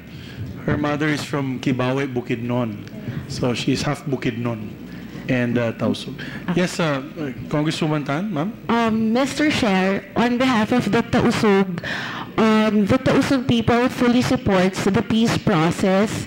However, there are some provisions on the BBL which I think need to be polished, like the provision regarding the plebiscite. Not only is it unconstitutional, but since it provides that the plebiscite will be per region instead of per province or city. It also deprives our people of their voice, since, those who will vote for it, who will ratify it, and who wish to be included, can easily vote for it. But then those who do not want to be included will be forced to join. So I hope that we can look into that and amend it. Thank you, Mr. Chair. Thank you very much, Congresswoman Tan. So now we'd like to recognize, with all due respect already to the members of the PNP, I think one voice was enough, and to our members of the DND and the Defense Department and members of the Armed Forces. We have with us the Bangsamoro Sign BBL movement. Quickly, sir, before we give the floor now to the BTC to answer point by point the issues raised. Thank you very much for giving us the time. By the way, first and foremost, I would like to express our full support or manifest our full support to the BBL filed by no less than the Honorable Senator Juan Miguel Zubiri. In other words, 1646. Signed BBL, for that matter, is very supportive of that. As a matter of fact, we have more than 2,000 organizations spread all over the Bangsamoro, not only in the arm but as well as in the provinces of North Cotabato and of course other regions. We are also present there. So, as I have said, we are very much elated by your withdrawing your proposed bill and taking up the bill of the Bangsamoro Transition Commission. This is a long-term product of negotiation. As a matter of fact, there is that 1976 Tripoli Agreement. There is the 1996 Final Peace Agreement of the MNLF. There is that agreement on FAB. There is also that agreement on CAB, Comprehensive Agreement on the Bangsamoro, which was finalized in 2014. As a matter of fact, this is a result. This is perhaps the implementation of those agreements expressed under the Bangsamoro Basic Law under your version, sir. Now, since this is a long-term agreement and this is going to be established in legislation, therefore, as I have said, we fully support the 100% provisions of the signed BBL, so that we believe that this is the what we call, we are pincing, by doing so we are pincing extremism, especially in the region. We are pincing in the sense that this will connote national reconciliation and unity. This will promote national unity and reconciliation in our midst, as well as the Philippines as a whole.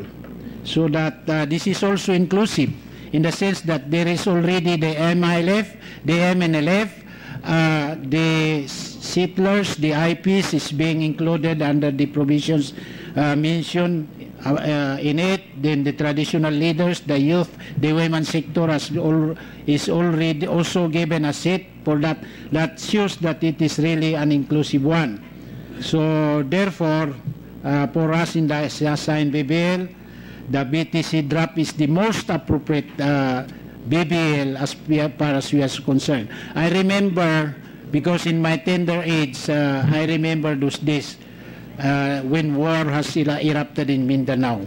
And this happens almost during the early inception of the war. Almost every day we are evacuating from one place to another. As a matter of fact, I branded myself one of the longest staying IDPs or evacuees because I am from North Cotabato. I have to force myself to stay in Cotabato City. That is why I branded myself as the longest IDPs. And we experience all these things, and this is very unfortunate for the Bangsamoro to be enjoying an off and on war in our midst.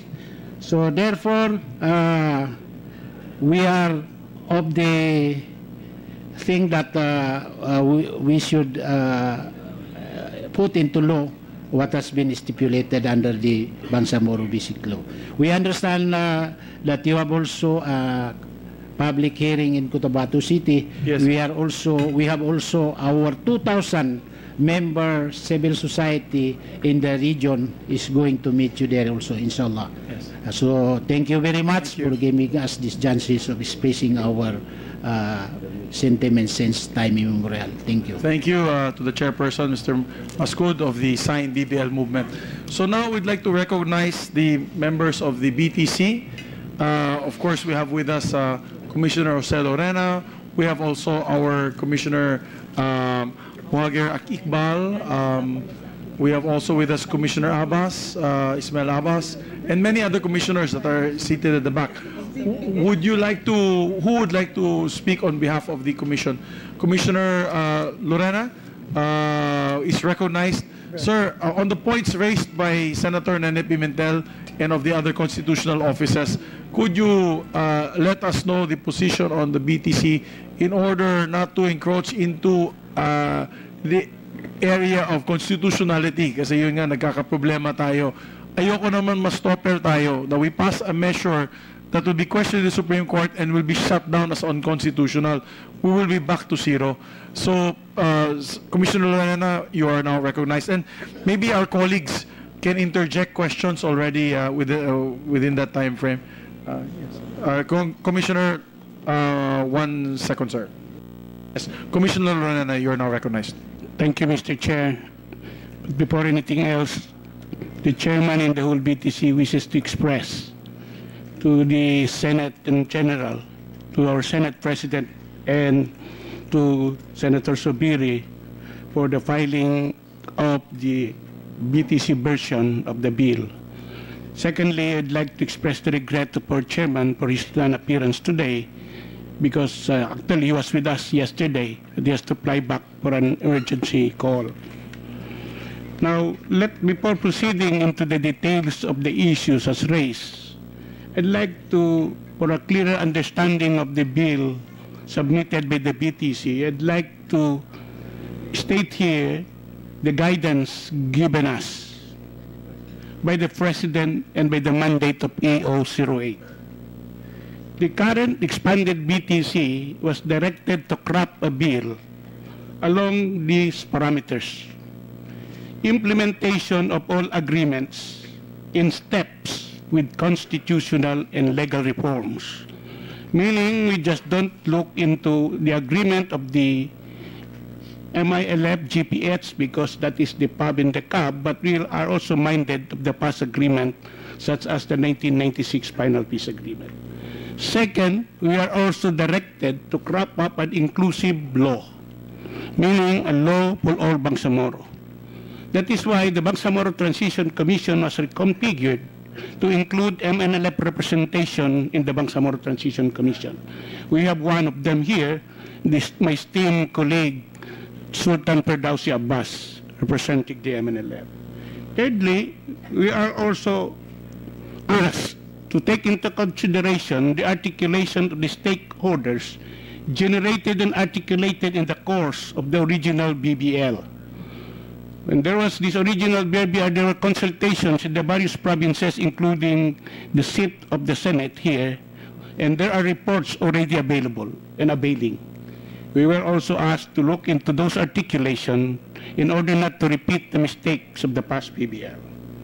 Fourthly, we are minded by the constitutional provision, and we are in fact in custody also of the resolution of the 14 living constitutionalists who in the previous PBL submitted that the draft PBL then can pass constitutional tests.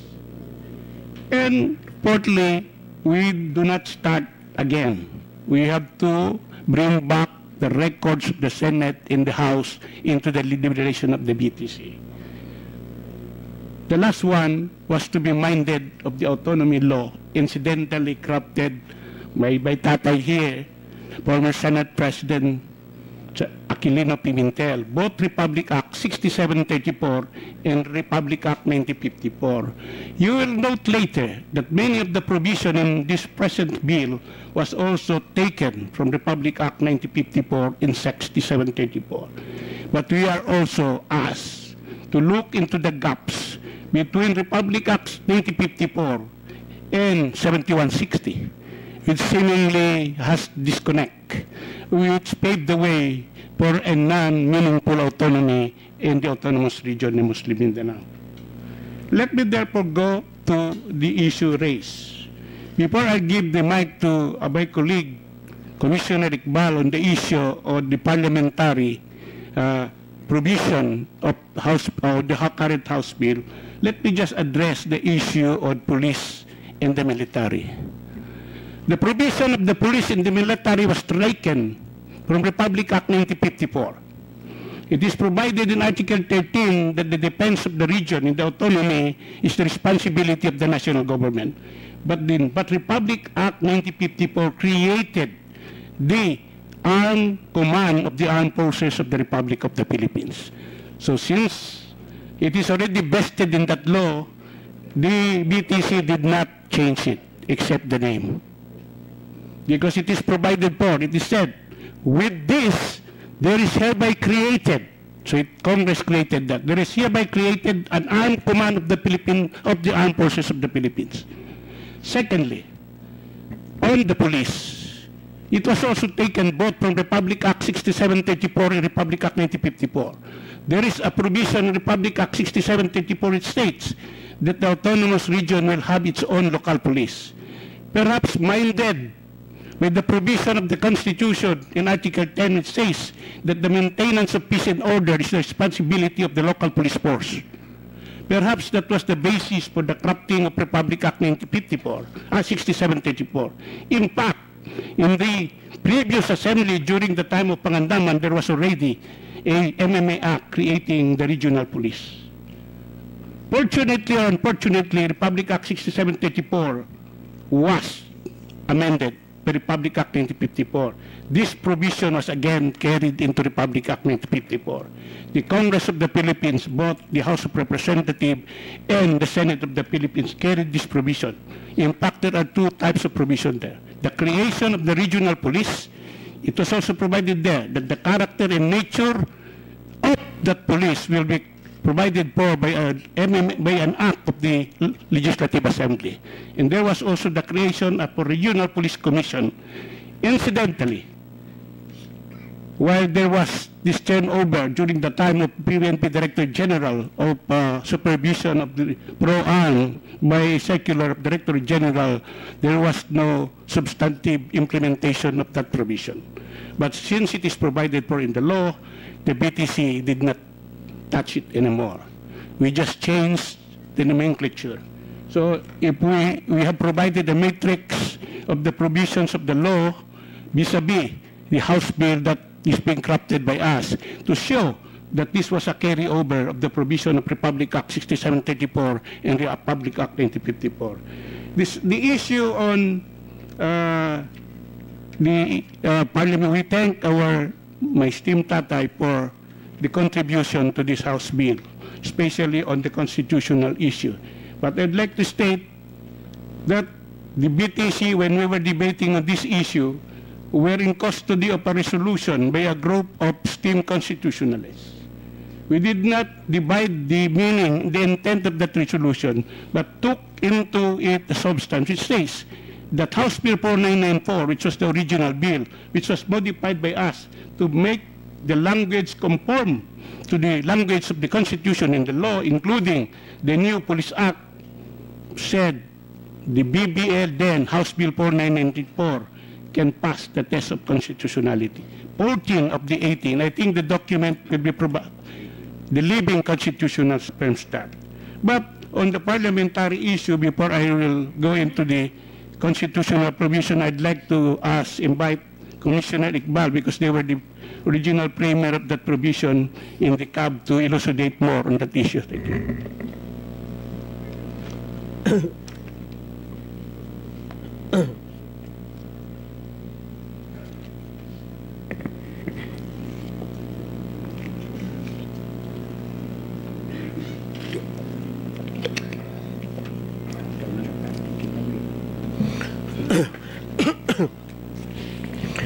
Bismillahirrahmanirrahim. Mr. Chairman,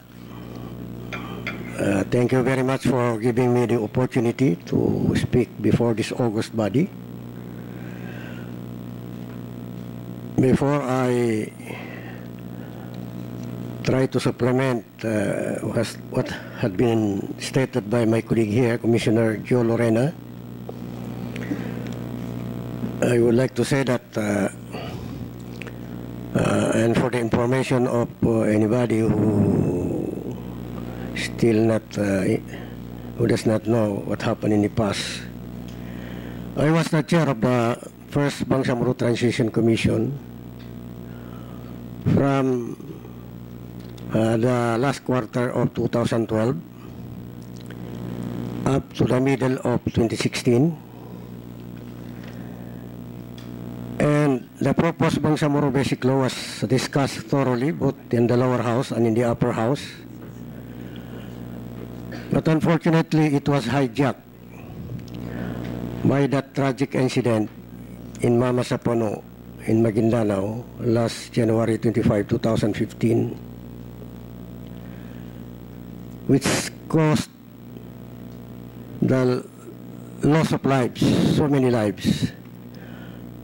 44 sub-commandos and 17 MILF fighters. Now I am no longer the chair of the Bangsamoro Transition Commission, but I am still a member of the Bangsamoro Transition Commission. Probably the reason for that is to provide institutional memory to what had happened in the past. And probably the other reason is that I have been the chair of the MILF Peace Panel from May 29, 2003 up to the moment. I am the longest serving chair of the MILF Peace Panel, almost 18 years until now. As stated by my colleague here, the BTC is a collegial body, and it is made up of 21 members, although unfortunately one resigned. And the BTC is headed by the chair of the BTC, as I have just explained, but unfortunately Chair Ghazali Jafar is not around. He has to rush back home for a very important commitment. I am not privy to it, but anyway, Commissioner Joe Lorena had already conveyed a message.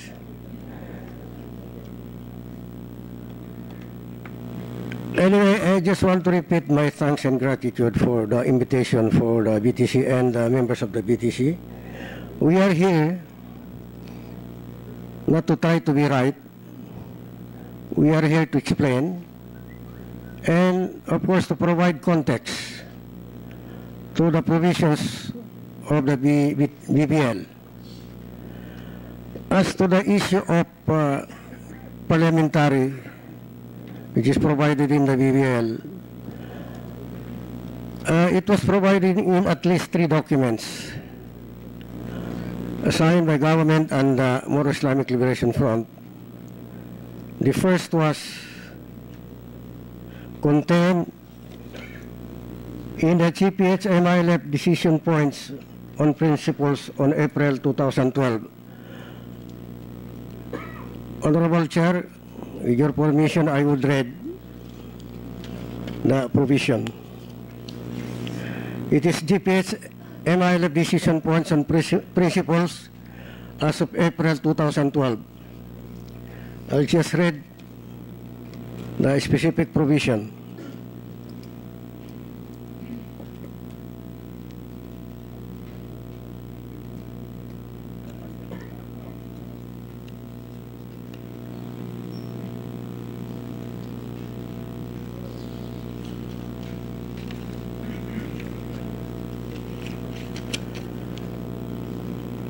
It says here that the government of the Bangsamoro shall have a ministerial form, but it was later improved or changed to parliamentary because the term parliamentary is more appropriate according to our legal minds in the BTC and in the panels of government and MILF.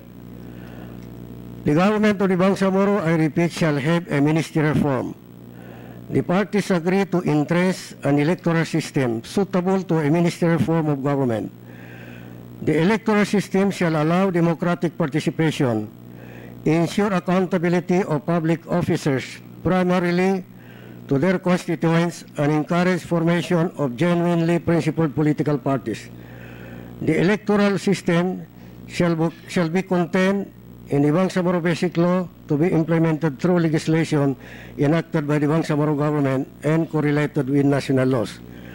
This provision was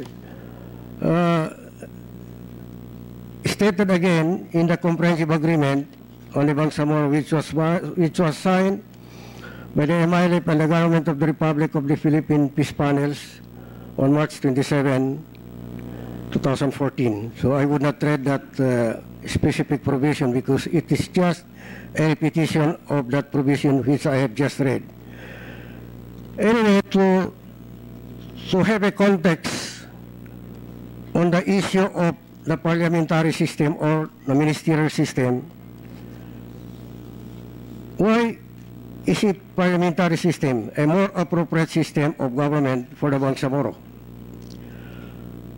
The parliamentary/ministerial system will provide more avenues of participation for a greater number.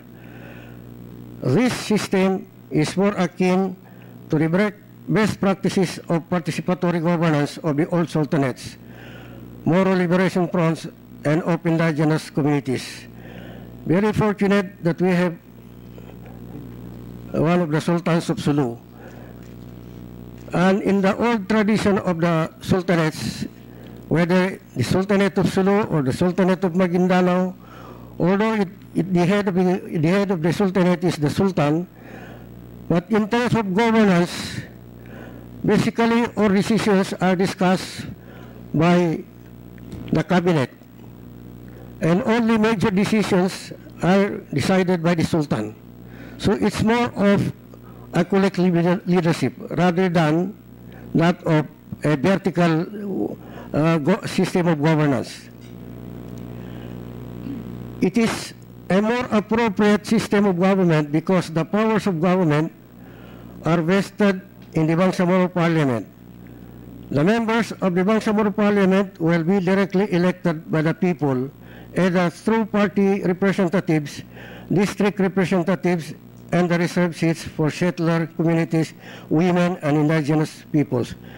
The Chief Minister, who has the ministerial government of the Bangsamoro, will be elected by a majority vote of Parliament from among its members.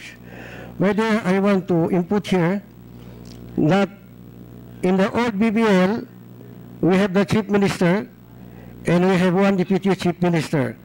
In the current version of the BBL, we have one Chief Minister and two Deputy Chief Minister. The arrangement is like this. If the Chief Minister comes from Sulu, then necessarily one deputy would come from Rano region and the other would come from Cotabato region. It is a way of trying to make an arrangement that would address the ethnic harmonization or ethnic balancing.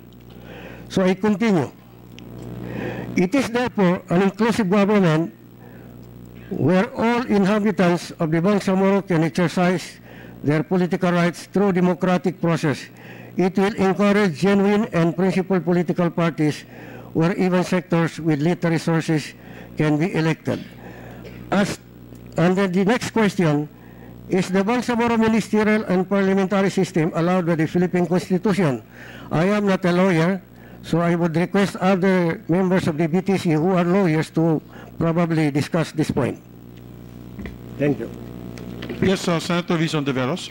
Mr. Chairman, just before Commissioner Iqbal turns over the mic, just a clarificatory question to one of the points he raised, because I've been listening and refamiliarizing myself with this long process. It's really exhilarating and full of hope, and even more than the BBL as a transition to some form of federalism, I believe it's an end in and of itself, a culmination of an historic struggle, and pagtanaw po natin ng utang sa Bangsamoro. But just on the question raised by Kanene about the parliamentary, I understand din po that the Bangsamoro shall maintain what Kanene also noted, an asymmetric relationship with the central government.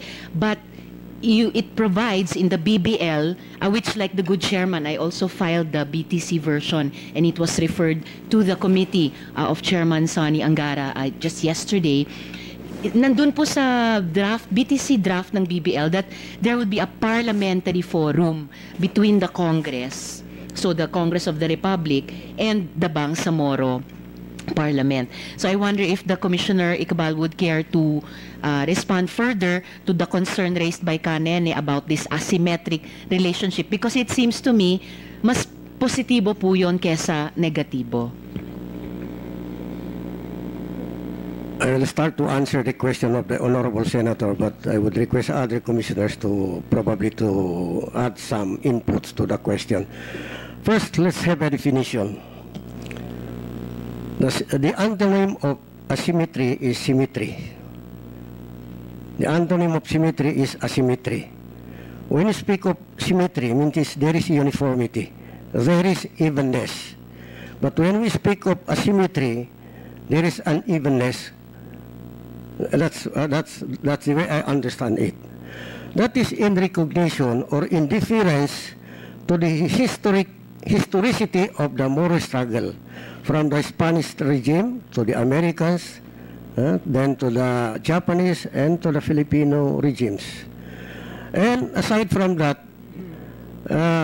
asymmetry also has something to do with the uniqueness of the customs and traditions of the Moro people, especially in their religion, their way of life, etc., etc. In governance, in the Philippines, it is a unitary state, and all the 12 administrative regions are symmetry by each other because they have equal powers. But compared to asymmetry, which is the arm or probably the Bangsamoro, it is different. So that's why the relation between the central government and that of the Bangsamoro government is asymmetrical because in difference to that historicity of the Bangsamoro struggle.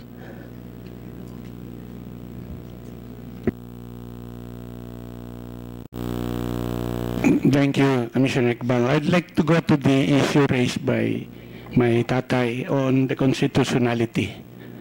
With all due respect, before in the deliberation of this bill, legal panels were constituted to look into the Constitution.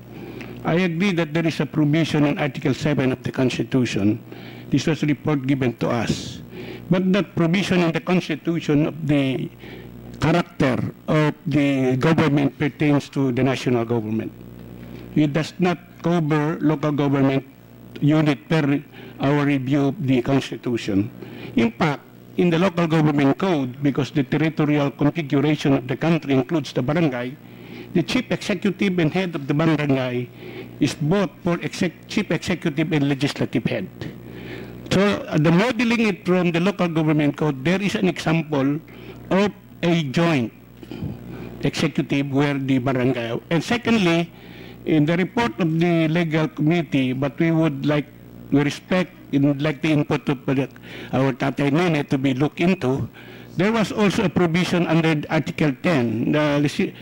When the provision in Article 10 clearly defines the difference, because Article said the political territory of the country includes the provinces, cities, municipalities, and barangays.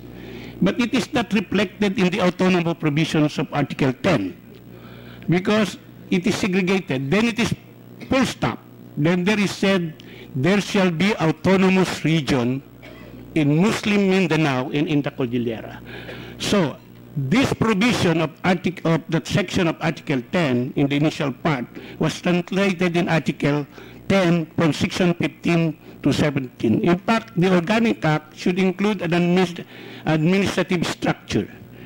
Now, there is even a difference between the provision of Article 10 on territory with the autonomous region, because while the political territory of the country includes provinces, municipalities, and cities, and barangays, the membership of the autonomous region included geographic areas, meaning the interpretation of the legal panel which is also guided by that resolution of the living constitutionalists was, with respect to the autonomous region, it may be allowed to have its own, because as reflected by its historical experience, and at the same time the cultural the cultural and historical experience of the Bangsamoro. Because autonomy precisely was created to recognize that.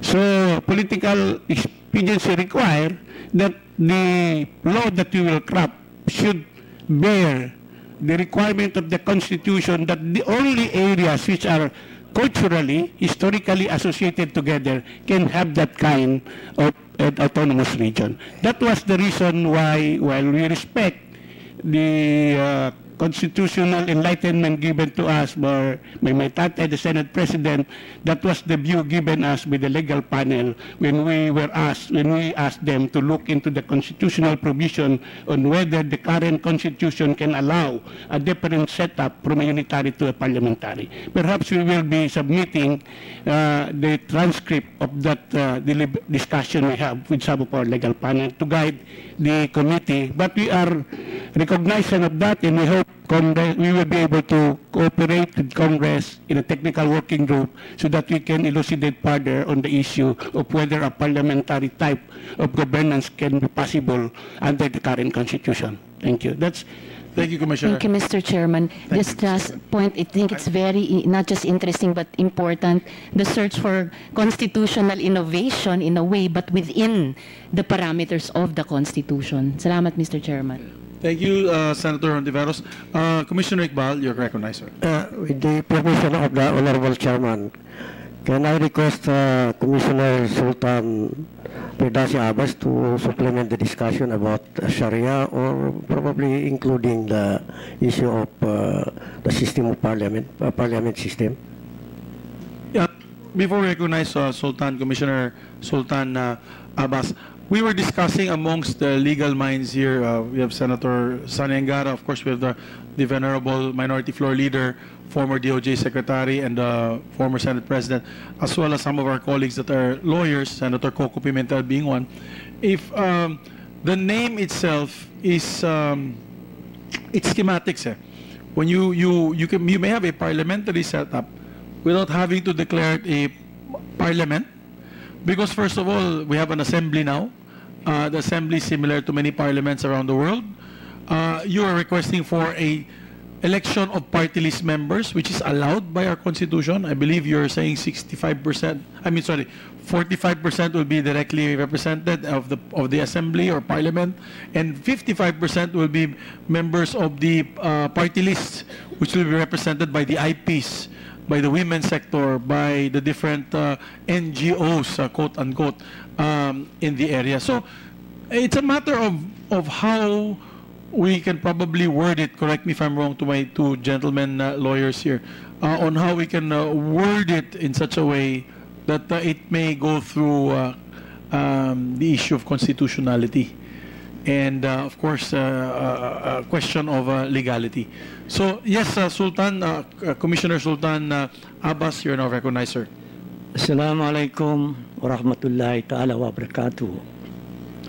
Thank you very much for recognizing me, Your Honor. First, I'd like to state that the inhabitants of the ARM or Muslim Mindanao is 100%. The indigenous peoples there is 100%, save a little percentage of the Christian settlers who migrated from the Visayas and Luzon. Because the Moros, the Tausugs, the Mindanos, the Magindanaos are indigenous to their homeland.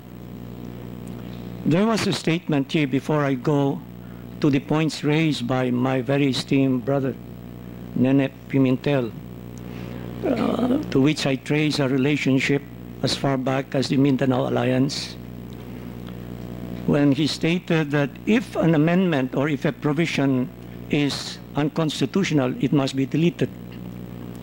Well, there are provisions in the BBL which may appear to be unconstitutional, but they should not be outright deleted, but it should be a point of concern which would even necessitate its transfer or elevation to the constitutional body which may be created. For instance, in the BBL, there's a provision there which states that in the plebiscite, the provinces and cities which vote against will still be included. But under Article 10, Section 18 of the Constitution, it's very clear that in the plebiscite, those provinces which do not vote in favor are excluded. So the contradiction is very clear. One is exclusion, the other is inclusion. But it is the provision in the BBL that is correct, despite the fact that it contradicts the Constitution. Because under Article 2, Section 1 of the Philippine Constitution, we declare very boisterously that this country is a democratic and republican state. And one of the center points of republicanism is populism, majority rule.